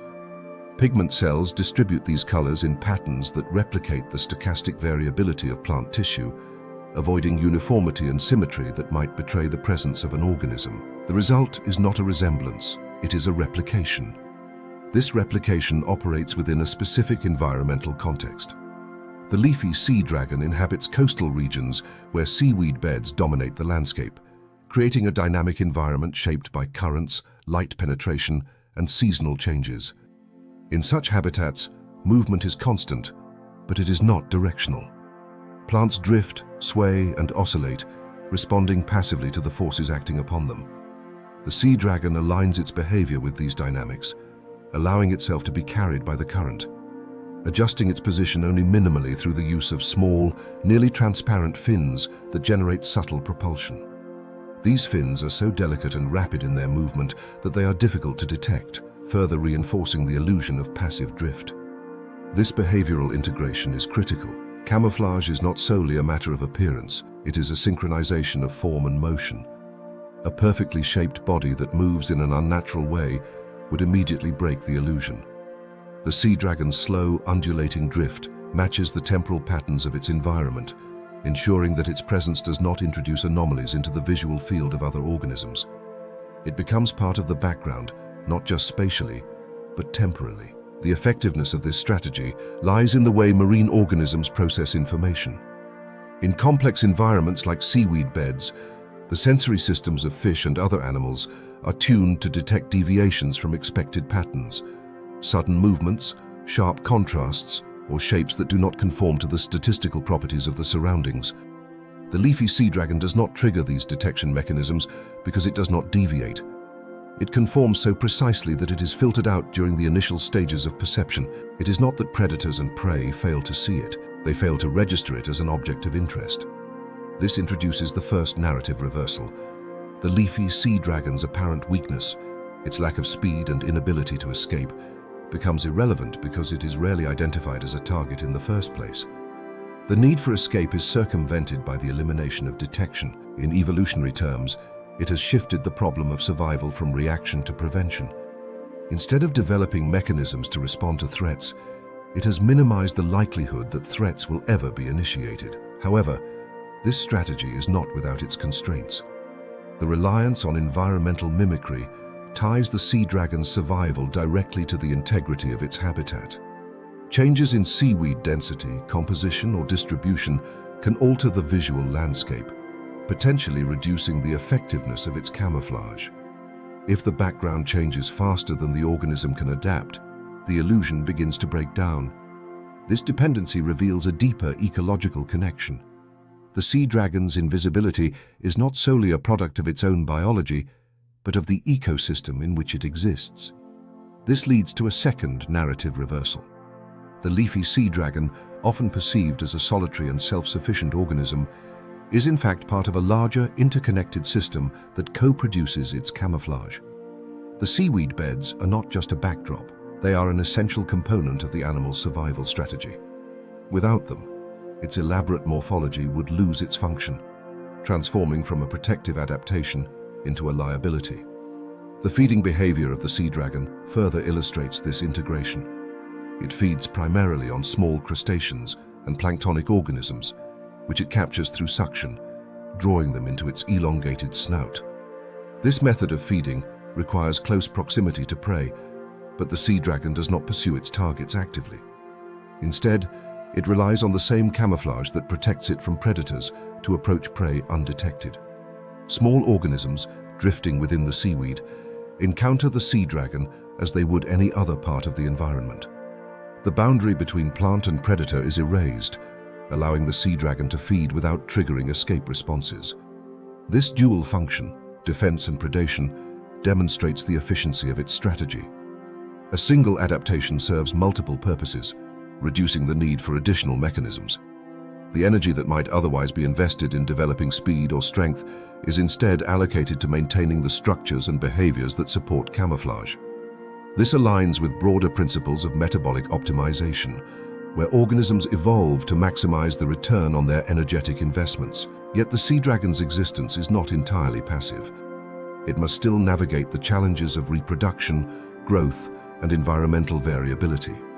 During breeding, males carry eggs on specialized structures, exposing them to potential detection and predation.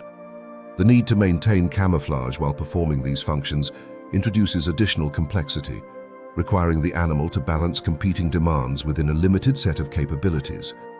In the broader ecological context, the leafy sea dragon occupies a niche defined by its ability to disappear into a specific type of environment. It does not dominate through force or speed, it persists through alignment.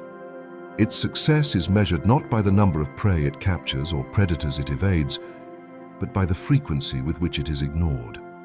And in the end, the most remarkable aspect of the leafy sea dragon is not the intricacy of its appendages or the precision of its coloration. It is the extent to which it abandons the idea of being an animal at all. In a world where survival often depends on standing out, being faster, stronger, more aggressive, the sea dragon takes the opposite path. It becomes something else entirely, not hidden, not disguised, but indistinguishable. The strike lands before the water knows it has been disturbed. There is no visible arc, no trajectory that can be traced from predator to prey, no blur that signals motion.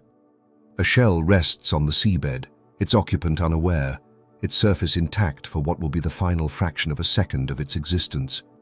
Then the world fractures, not from contact, but from force delivered faster than perception itself. The shell does not crack in stages. It detonates, splitting under a shockwave that arrives ahead of the limb that generated it.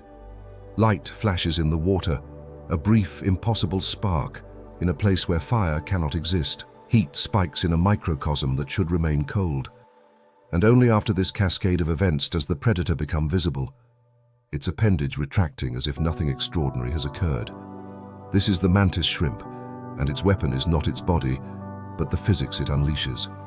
Unlike predators that rely on concealment or deception, the mantis shrimp operates through a different form of invisibility, one defined by temporal limits. Its attack unfolds at speeds that exceed the processing capacity of both its prey and the surrounding medium.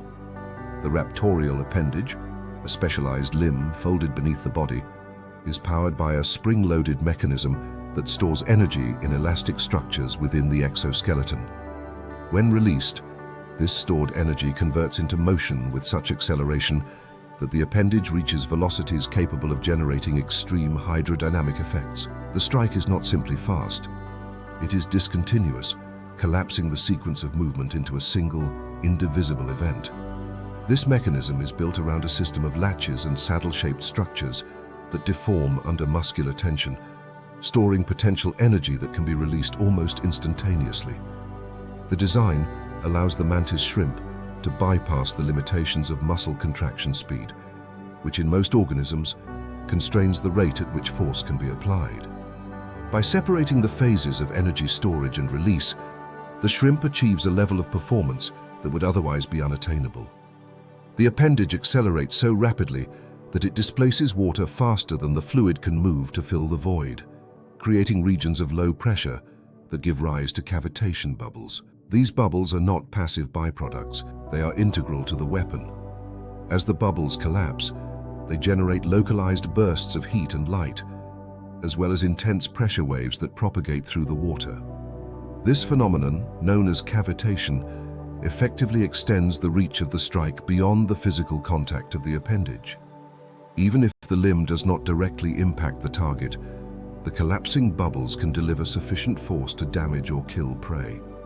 The mantis shrimp does not rely on a single point of contact. It creates a field of destruction. The prey, in this context, is not responding to a visible threat. It is responding to an event that has already occurred. The nervous system of a small crustacean or mollusk cannot process the approach of the strike in time to initiate an escape response. By the time sensory receptors detect the disturbance, the mechanical and thermal effects of the cavitation collapse have already been delivered. The attack exists outside the temporal window in which avoidance is possible. It is, for all practical purposes, invisible. This introduces a fundamental shift in the nature of predation. Most predator-prey interactions involve a sequence of detection, response, and outcome. The mantis shrimp removes the middle step. There is detection, but it is post hoc, an awareness that follows the event rather than precedes it. The prey does not fail to react. It is denied the opportunity to react.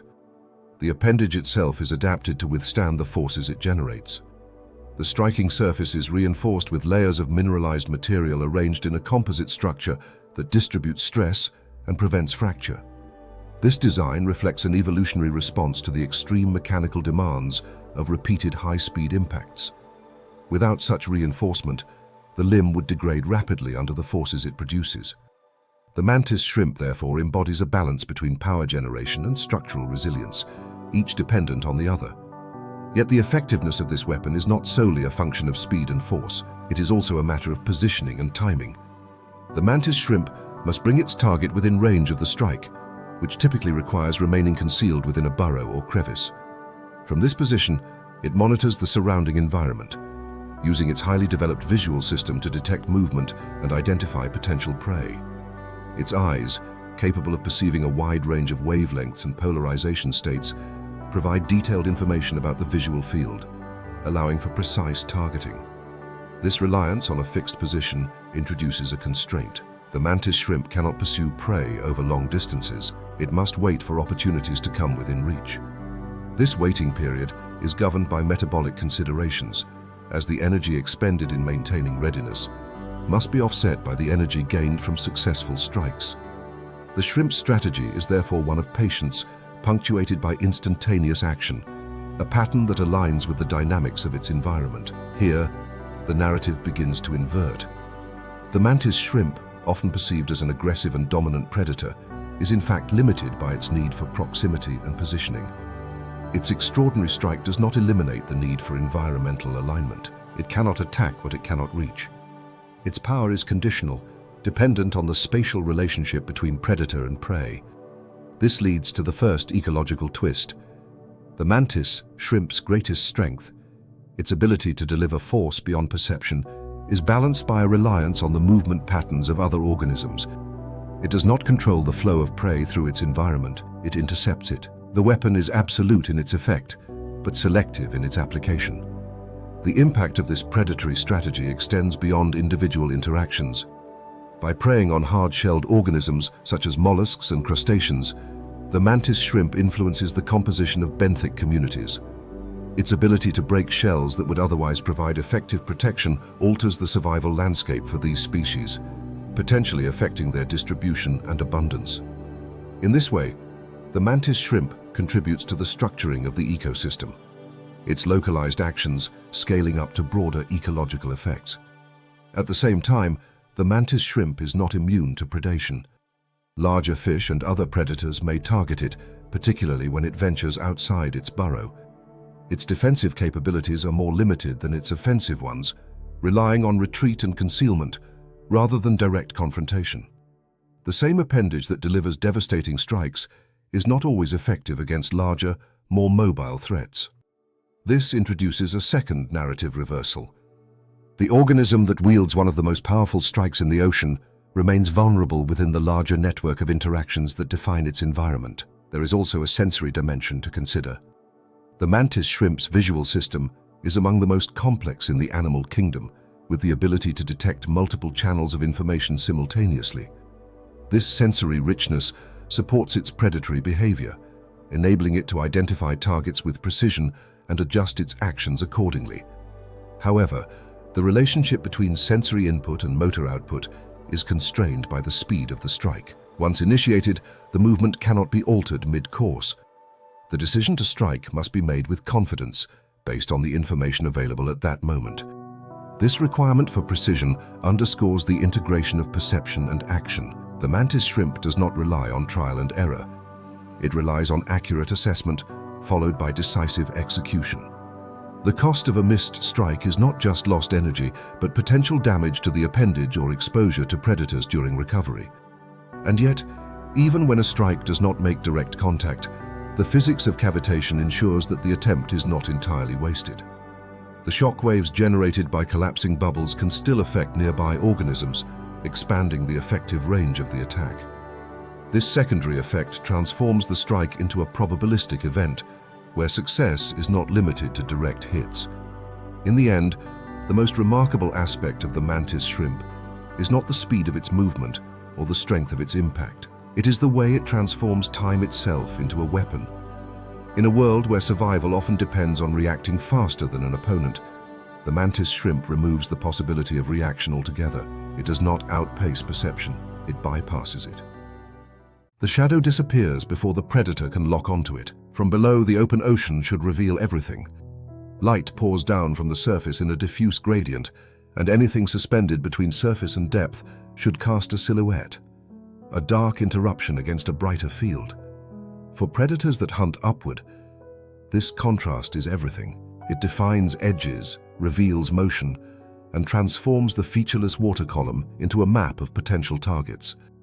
A small fish rises into that field, its outline crisp against the glow above. A hunter adjusts its trajectory, aligning its path with the dark shape. And then, without warning, the shape dissolves. The fish has not moved. The predator has not blinked. Yet the target is gone. Not hidden behind anything, not obscured by debris, but erased from the only perspective that matters. This is the squid, and its invisibility is not built on blending into the environment. It is built on rewriting the light that defines it. In the open ocean, there is no substrate to hide against, no coral to mimic, no sand to merge into. Visibility is governed not by background texture, but by the physics of light transmission through water. As sunlight penetrates the surface, it scatters and attenuates, creating a gradient that decreases in intensity with depth. Organisms positioned within this gradient inevitably interrupt it, casting silhouettes that are detectable from below. For predators adapted to this environment, upward vision becomes a primary mode of detection. The silhouette is the signal. Remove the silhouette, and the signal collapses. Squid achieve this through a process known as counter-illumination, a strategy that aligns their own light emission with the ambient light field. Embedded within the ventral surface of many squid species are photophores, specialized light-producing organs capable of generating controlled bioluminescence. These structures are not uniform. They vary in size, distribution, and spectral output, allowing the squid to fine-tune the intensity and quality of the light they produce. The goal is not to shine brightly, but to match the brightness of the water above, effectively cancelling out the silhouette that would otherwise betray their presence. This matching process is dynamic. The intensity of downwelling light changes with depth, time of day, water clarity, and surface conditions. The squid must continuously adjust its photophore output to maintain alignment with these variables. This requires sensory input, information about the surrounding light environment, and a control system capable of translating that input into precise modulation of bioluminescence. Some species achieve this through feedback mechanisms that compare internal light levels with external cues, adjusting output in real time to maintain a consistent visual profile. The result is a form of optical camouflage that operates not by reducing contrast to zero, but by equalizing it.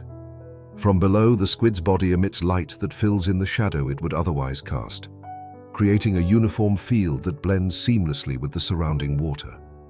The animal does not become transparent. It becomes visually neutral. It occupies space without registering as an object. This strategy reveals a fundamental shift in the nature of concealment. Traditional camouflage relies on matching the background. Counter-illumination creates its own background. The squid is not adapting to the environment. It is generating a local version of it, effectively carrying a piece of the light field with it as it moves. Yet this system is not purely defensive. It also plays a role in predation. By eliminating its silhouette, the squid can approach prey from below without triggering the escape responses that would normally be initiated by an approaching shadow. Many small fish and planktonic organisms are highly sensitive to changes in light above them, using this information to detect and avoid predators. The squid bypasses this detection by presenting no change at all. It ascends into the prey's field of view as an absence of signal, closing the distance without being perceived. When the moment of attack arrives, the squid transitions from invisibility to action with remarkable speed. Its tentacles, equipped with specialized clubs, extend rapidly to capture prey, while its arms secure the target and bring it toward the beak. This sequence is driven by a combination of muscular contraction and hydraulic pressure, allowing for rapid extension and retraction. The success of the strike depends on the proximity achieved through counter-illumination. Without the ability to approach undetected, the squid would be forced into a more energetically costly pursuit. Here, the narrative begins to invert. The squid's reliance on light manipulation might suggest a purely defensive adaptation, a means of avoiding detection in a featureless environment. But in practice, it becomes an offensive tool, enabling the animal to occupy a position directly beneath its prey without being noticed. Its weakness, the lack of physical structures to hide behind, is transformed into a strength through the use of bioluminescence. The absence of cover becomes irrelevant when the animal can create its own optical concealment. This introduces the first ecological twist. Invisibility in the open ocean is not about hiding from view. It is about controlling the conditions under which view occurs. The squid does not remove itself from the visual field. It alters the field itself, ensuring that its presence does not generate the cues that trigger detection. The effectiveness of this strategy is influenced by the structure of the light environment. In clear water with strong downwelling light, the contrast between an object and its background is more pronounced, making counter-illumination both more necessary and more challenging. In turbid or low-light conditions, the gradient is less distinct, reducing the need for precise matching, but also limiting the effectiveness of photophore output. The squid must operate within these constraints, adjusting its behavior and physiology to maintain optimal concealment. This dependence on environmental conditions leads to a second narrative reversal. The squid, often perceived as a master of its own invisibility, is in fact constrained by the variability of the light field it seeks to match. Its ability to disappear is not absolute. It is conditional, shaped by factors beyond its direct control. The ocean provides the template, the squid provides the adjustment. There is also a metabolic cost associated with bioluminescence. Producing light requires energy, and maintaining continuous output over extended periods can be demanding. The squid must balance the benefits of invisibility against these energetic costs, deploying counter-illumination when the risk of detection is highest. This introduces a temporal dimension to its behavior, where periods of active light production are interspersed with intervals of reduced output. Beyond counter-illumination, squid possess additional capabilities that enhance their control over visibility. Their skin contains chromatophores and reflective cells that allow for rapid changes in color and pattern, enabling them to adapt to different visual contexts. In combination with bioluminescence, this creates a multi-layered system of camouflage that can operate across a range of conditions. The squid is not limited to a single strategy. It can switch between modes, selecting the approach that best fits the current environment. In the broader ecological context, squid occupy a central position in many marine food webs, serving as both predators and prey. Their ability to manipulate light influences their interactions with both groups. By reducing their visibility to predators, they increase their chances of survival. By reducing their visibility to prey, they increase their hunting success. This dual role amplifies their impact on the ecosystem, as changes in their behavior or abundance can ripple through multiple trophic levels. And yet, despite these capabilities, squid remain vulnerable. Larger predators, including fish, marine mammals, and birds, have evolved strategies to detect and capture them, often relying on senses other than vision, such as echolocation or pressure detection. Counter-illumination is effective within a specific sensory framework, but it does not provide universal protection. The squid exists within a network of interactions where no single adaptation guarantees safety. In the end, the most remarkable aspect of the squid is not the complexity of its light-producing organs or the precision of its adjustments. It is the way it transforms the ocean's most fundamental property, light, into a tool of concealment. In a world where being seen often determines survival, the squid does not simply avoid visibility. It erases the conditions that make visibility possible. The bite lands before the predator understands what it has touched. A fish lowers its mouth toward what appears to be a patch of reef, an irregular cluster of spines muted in color, motionless except for the slow sway dictated by passing currents. There is no outline to identify, no clear boundary between organism and substrate. It is processed as background, categorized alongside coral fragments and algae growth. The jaws close, and in that instant, the environment retaliates. Spines snap against tissue, piercing, embedding, delivering a response that was never signaled, never escalated, never warned. The predator recoils, not from a chase, not from a strike, but from a mistake. This is the sea urchin, and its weapon is not action, it is consequence. Unlike the predators that dominate the reef through movement and force, the sea urchin exists in a different tactical space entirely. It does not pursue, does not ambush, does not manipulate the behavior of other organisms through deception or speed. Instead, it occupies a position of stillness so complete that it becomes functionally indistinguishable from the environment it inhabits. Its spherical body is covered in spines that radiate outward in all directions, creating a silhouette that lacks clear edges or orientation. The geometry is chaotic, resisting the formation of a recognizable shape. For organisms navigating the reef, this lack of structure is interpreted as non-threatening. It is background noise. The coloration of the sea urchin reinforces this perception. Pigments distribute across its body in patterns that mirror the surrounding substrate. Dark purples, browns, blacks, and muted greens that align with the tones of rock, coral, and algae. These colors do not aim to attract or signal, they aim to dissolve. In low-light conditions, or within the complex shadows of the reef, the urchin's body merges with its surroundings, its spines blending into the visual clutter that defines the habitat. Detection becomes unlikely not because the organism is invisible, but because it is irrelevant to the sensory priorities of other species. This irrelevance is the foundation of its defense. Marine organisms operate under constraints of energy and time, filtering their environment to focus on signals that indicate immediate opportunity or threat.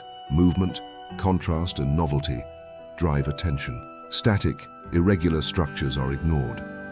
The sea urchin exploits this filtering process, positioning itself within the category of objects that do not require evaluation. It is not avoided because it is not recognized as something to avoid.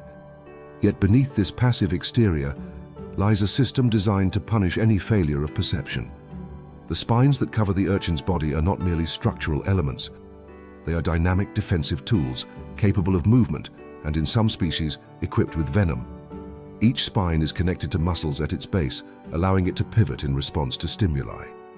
When contact occurs, the spines can orient toward the point of disturbance, increasing the likelihood of penetration.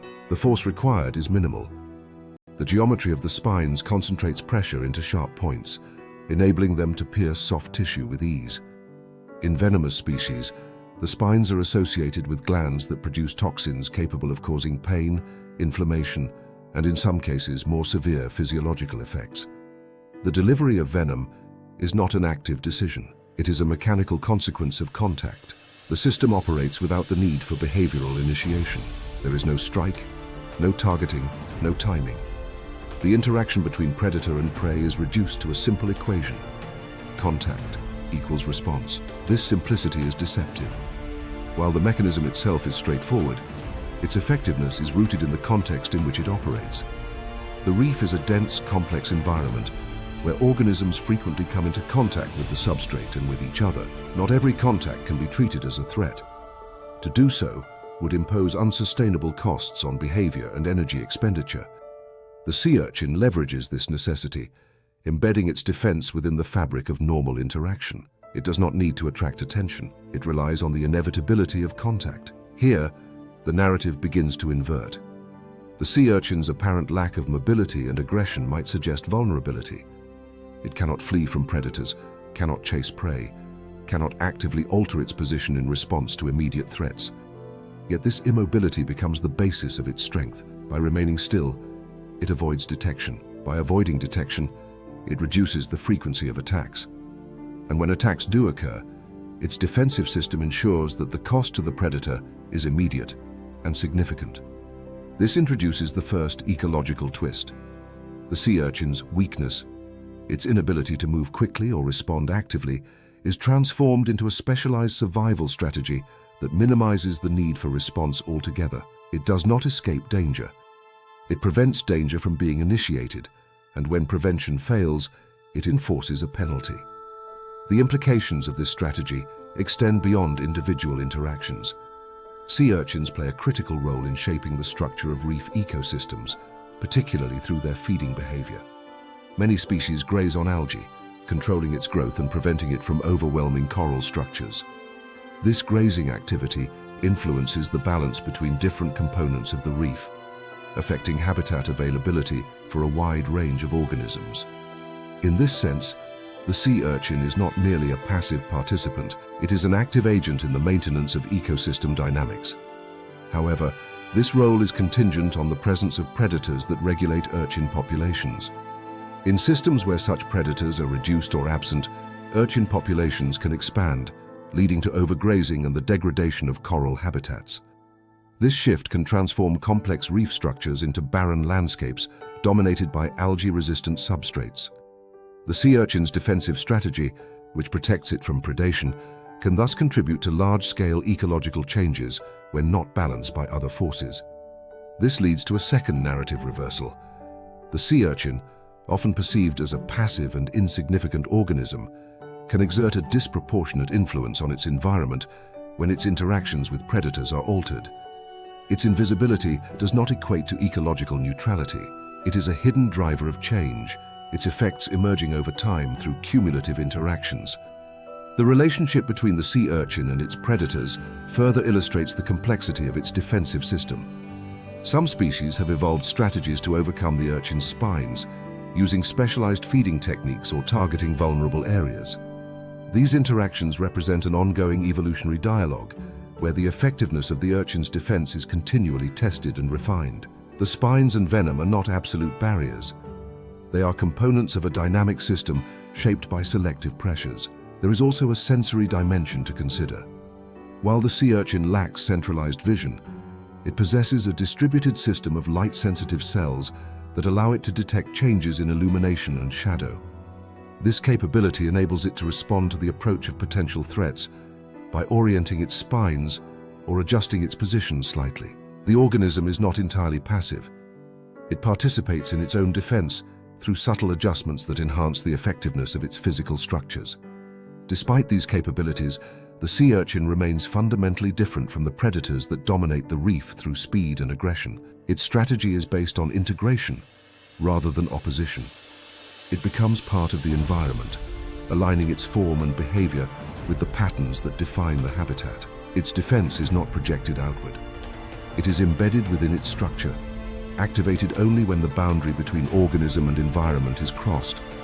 And in the end, the most remarkable aspect of the sea urchin is not the sharpness of its spines or the potency of its venom, it is the absence of intent. In a world where survival often depends on action, on chasing, striking, fleeing, the sea urchin takes a different path. It does nothing. And in doing nothing, it becomes something that cannot be ignored only when it is already too late. The predator stops, not because it cannot see the target, but because it sees too much. A small fish hovers in the open, its bright coloration cutting through the muted palette of the reef, its movements deliberate and unhidden. There is no attempt at concealment, no alignment with background patterns, no reduction of contrast. It should be an easy target, a clear signal in an environment where visibility often equates to vulnerability. A larger fish approaches, adjusting its trajectory, preparing to close the distance, and then the space between predator and prey becomes a boundary. Not a visible wall, not a physical obstruction, but a field of motion, tentacles swaying, each one armed with microscopic weapons. The predator hesitates, recalculates, withdraws. The prey remains exactly where it was, untouched, unchallenged. This is not invisibility. It is protection masquerading as exposure. The clownfish does not disappear. It stands within something that makes it untouchable. At the center of this interaction lies the sea anemone, an organism that occupies a fixed position on the reef, yet exerts influence far beyond its immediate reach. Its body is composed of a central column topped with a crown of tentacles, each one lined with specialized cells known as cnidocytes. Within these cells are nematocysts, microscopic capsules containing coiled filaments that can be discharged with explosive force. When triggered by mechanical and chemical stimuli, the nematocysts fire, embedding their filaments into the tissue of nearby organisms and delivering venom. This venom disrupts cellular function, causing paralysis in small prey and deterring larger predators. The anemone does not chase. It waits, its tentacles forming a living barrier that transforms the space around it into a zone of risk. For most organisms, contact with these tentacles is costly. Fish that brush against them experience immediate consequences, their movements impaired, their tissues damaged. The anemone's defense is both passive and pervasive, extending outward in all directions, creating a three-dimensional field of deterrence. In ecological terms, it establishes a microhabitat defined by exclusion, a space that predators learn to avoid through direct experience or inherited behavior. And yet, within this field of deterrence, the clownfish moves freely. Its body weaves through the tentacles with precision, brushing against structures that would incapacitate other species, its fins flicking in controlled arcs that maintain its position within the anemone's embrace. There is no visible difference between the tentacles that protect it and those that would harm another organism. The barrier remains intact, but its effect is selectively neutralized. This selective immunity is not a matter of resistance to venom in the traditional sense. It is a result of a biochemical interface that prevents the anemone's defensive system from recognizing the clownfish as a target. The surface of the clownfish's body is coated with a layer of mucus that differs in composition from that of other fish. This mucus lacks the chemical cues that typically trigger nematocyst discharge. In some cases, it may even incorporate substances derived from the anemone itself, acquired through repeated contact and acclimation. The process by which the clownfish establishes this protective coating is gradual. When first encountering an anemone, it does not immediately dive into the tentacles. Instead, it performs a series of tentative contacts, brushing lightly against the outer edges, allowing its mucus to adapt and integrate with the anemone's chemical environment. Over time, this interaction creates a stable interface, enabling the fish to move within the anemone without triggering its defenses. This relationship represents a form of symbiosis in which both organisms derive benefit. The clownfish gains protection from predators, effectively outsourcing its defense to the anemone's venomous arsenal. The anemone, in turn, benefits from the presence of the fish, which can deter certain predators, remove debris, and enhance water circulation through its movements. In some cases, the clownfish may also provide nutrients through waste products, contributing to the anemone's metabolic needs. The partnership is not incidental. It is a co-evolved system in which the traits of each organism are shaped by the presence of the other. Here, the narrative begins to invert. The clownfish, which appears conspicuous and vulnerable in isolation, becomes effectively invisible to predators when positioned within the anemone.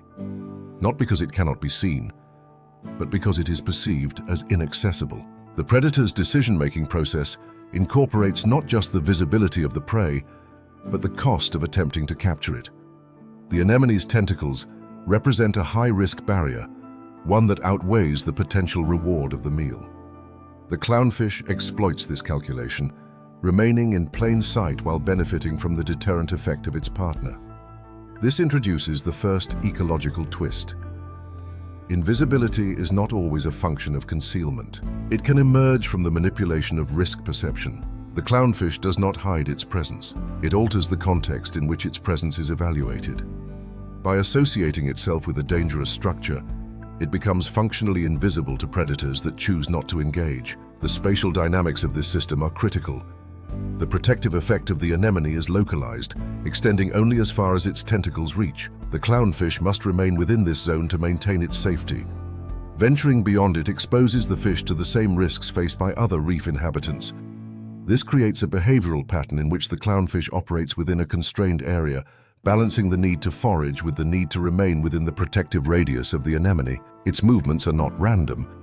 They are structured around the geometry of its partner's body. This constraint reveals a second narrative reversal. The clownfish's apparent freedom within the anemone is accompanied by a dependence that limits its range. Its survival is tied to the presence and health of the anemone. Without it, the fish's bright coloration and active behavior would make it highly visible and vulnerable. The protection it enjoys is not inherent. It is borrowed, contingent on the continued existence of its host.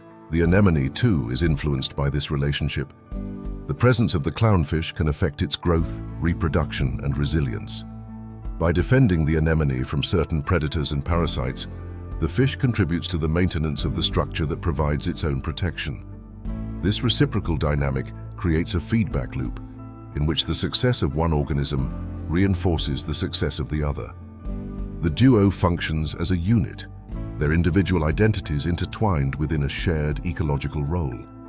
From a broader perspective, this partnership illustrates a different approach to survival in the reef environment.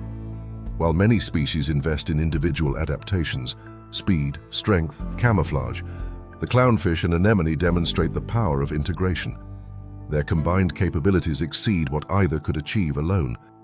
The anemone provides a defensive field that is chemically enforced, while the clownfish navigates this field with a level of precision and immunity that transforms it into a safe haven.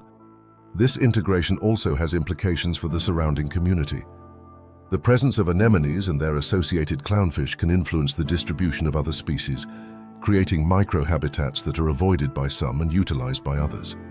The tentacles of the anemone form a boundary that shapes movement patterns, while the activity of the clownfish introduces additional dynamics within this space. The duo becomes a focal point within the reef, a localized system that interacts with the broader environment. And yet, despite the apparent stability of this relationship, it is not immune to disruption. Changes in water temperature, chemistry, or habitat structure can affect both partners, altering their ability to maintain the conditions necessary for their interaction. The loss of anemones, whether through environmental stress or human impact, can have cascading effects on clownfish populations, demonstrating the fragility of their dependence. In the end, the most remarkable aspect of the clownfish and sea anemone is not the venom of the tentacles or the precision of the fish's movements. It is the way they redefine visibility. In a world where survival often depends on disappearing, they take a different approach. They remain in full view and make that visibility untouchable. The surface explodes upward, and only then does the plan become visible. A seal clings to a slab of ice, its body pressed low against the frozen edge, scanning the water for the only threat it knows how to detect: movement.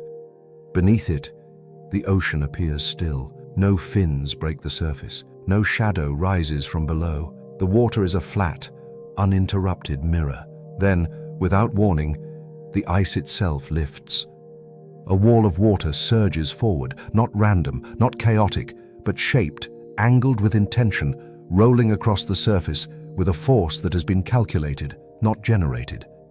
The seal slides, loses purchase, and in that fraction of a second, The illusion of safety collapses. Only as the prey enters the water does the predator finally reveal itself, a black and white form cutting through the turbulence with absolute control. But by then, the outcome has already been decided. The attack did not begin with the wave. It began long before the seal ever sensed danger. This is the orca, and its invisibility is not a matter of sight, it is a matter of time. In the open ocean, where light penetrates deeply and visibility can extend for great distances, concealment through camouflage becomes increasingly difficult. Large marine mammals, by necessity, generate movement, displace water, and produce sound. Signals that can be detected by both prey and competitors. The orca does not attempt to eliminate these signals entirely. Instead, it controls them, shaping their timing, intensity, and distribution to avoid triggering the sensory thresholds that would initiate escape. Its strategy is not to vanish from the environment, but to operate beneath the level of recognition. At the core of this strategy lies a sophisticated integration of sensory systems and social coordination.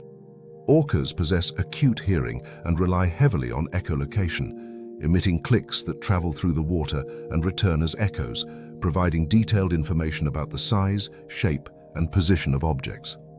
However, during certain hunts, particularly those involving prey that can detect acoustic signals, orcas reduce or even cease their vocalizations. This silence is not passive, it is deliberate. By suppressing echolocation, they limit the acoustic footprint of their presence, avoiding detection by species that would otherwise respond to the approach of a predator. This acoustic restraint introduces a trade-off. Without active echolocation, the orca must rely on alternative sensory inputs, vision, passive listening, and critically, the shared awareness of the group. Orcas are not solitary hunters. They operate in pods, social units that maintain long-term relationships and coordinated behaviors. Within these groups, information is distributed. One individual may detect a target visually, another may track its movement through subtle changes in water pressure, while others position themselves in anticipation of the next phase of the hunt. The absence of sound is compensated by the presence of collective intelligence. This collective intelligence is the foundation of the orca's most effective hunting strategies. When targeting seals on ice, as in the opening sequence, multiple individuals align themselves beneath the surface, synchronizing their movements to generate a wave of sufficient size and direction to dislodge the prey. This is not a spontaneous action. It requires precise timing, alignment, and an understanding of how water interacts with the ice. Each orca contributes to the formation of the wave, adjusting its position and force to ensure that the resulting surge achieves the desired effect. The prey, observing only the surface, perceives no threat until the wave is already in motion. This reveals the first narrative reversal. The orca's apparent lack of concealment, its large size, its contrasting coloration, becomes irrelevant because the critical phase of the hunt occurs before the prey recognizes the presence of a predator. The attack is not defined by the moment of contact, but by the sequence of decisions and actions that precede it. By the time the prey becomes aware, the system is already in its final state. This predictive aspect of orca behavior extends beyond wave generation. In hunts involving fish, orcas may herd schools into tight formations, using coordinated movements to limit their escape routes. In some cases, they use bubbles or physical barriers to contain prey, creating zones of high density that can be exploited with minimal effort. These tactics rely on an understanding of prey behavior, how fish respond to pressure, how they move in groups, how they attempt to evade threats. The orcas do not react to these behaviors, they anticipate them, positioning themselves in ways that guide the outcome. This anticipation is a form of cognitive mapping, where the orcas construct an internal representation of the environment and the likely responses of their prey. It allows them to operate not just in the present moment, but in a projected future, where actions are taken based on expected consequences rather than immediate stimuli. In this sense, their invisibility is temporal. They are not hidden in space. They are hidden in the sequence of events, acting before their presence is factored into the decision-making processes of their targets. The role of silence in this process is critical. Sound travels efficiently in water, and many marine organisms rely on it for communication and detection. By reducing their acoustic output, orcas remove a key channel through which their presence might be detected. This is particularly important when hunting species that are sensitive to low-frequency sounds or capable of detecting echolocation clicks. The absence of sound delays recognition, extending the window in which the orcas can position themselves without interference. However, this strategy is not universally applicable. In other contexts, orcas rely heavily on vocalizations, using complex calls to coordinate with group members and maintain social bonds. The ability to switch between silent and vocal modes reflects a high degree of behavioral flexibility, allowing the orcas to adapt their communication strategies to the demands of the situation. Silence, in this case, is not a default state. It is a tool, deployed when necessary to maintain the integrity of the hunt. This adaptability introduces a second narrative reversal. The orca's greatest strength, its intelligence and social complexity, requires it to limit one of its primary sensory systems during critical moments.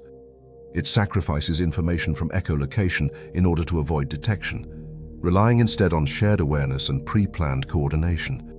The absence of sound becomes a form of communication in itself, signaling a shift in strategy from exploration to execution. The ecological implications of orca predation are significant. As apex predators, orcas influence the distribution and behavior of a wide range of species, from fish to marine mammals. Their presence can alter migration patterns, feeding behaviors, and habitat use, creating cascading effects throughout the ecosystem. In some regions, changes in orca populations have been linked to shifts in the abundance of prey species, demonstrating their role as regulators within the marine environment. Yet, despite their position at the top of the food web, orcas are not immune to constraints. Their reliance on specific prey types and learned hunting techniques ties them to particular ecological contexts. Different populations of orcas exhibit distinct cultural behaviors, with knowledge of hunting strategies passed down through generations. This cultural transmission means that the effectiveness of a given strategy depends on the continuity of social structures and the stability of the environment. Disruptions to these systems can impact the ability of orcas to hunt successfully. This dependence on learned behavior and social cohesion underscores the complexity of their invisibility. It is not an inherent trait encoded solely in their physiology. It is a product of experience, cooperation, and adaptation. The ghost-like quality of their hunting emerges from the integration of these elements, creating a system that operates beneath the perceptual thresholds of their prey. And in the end, the most remarkable aspect of the orca is not its size, its strength, or even its intelligence in isolation. It is the way it distributes that intelligence across individuals and across time.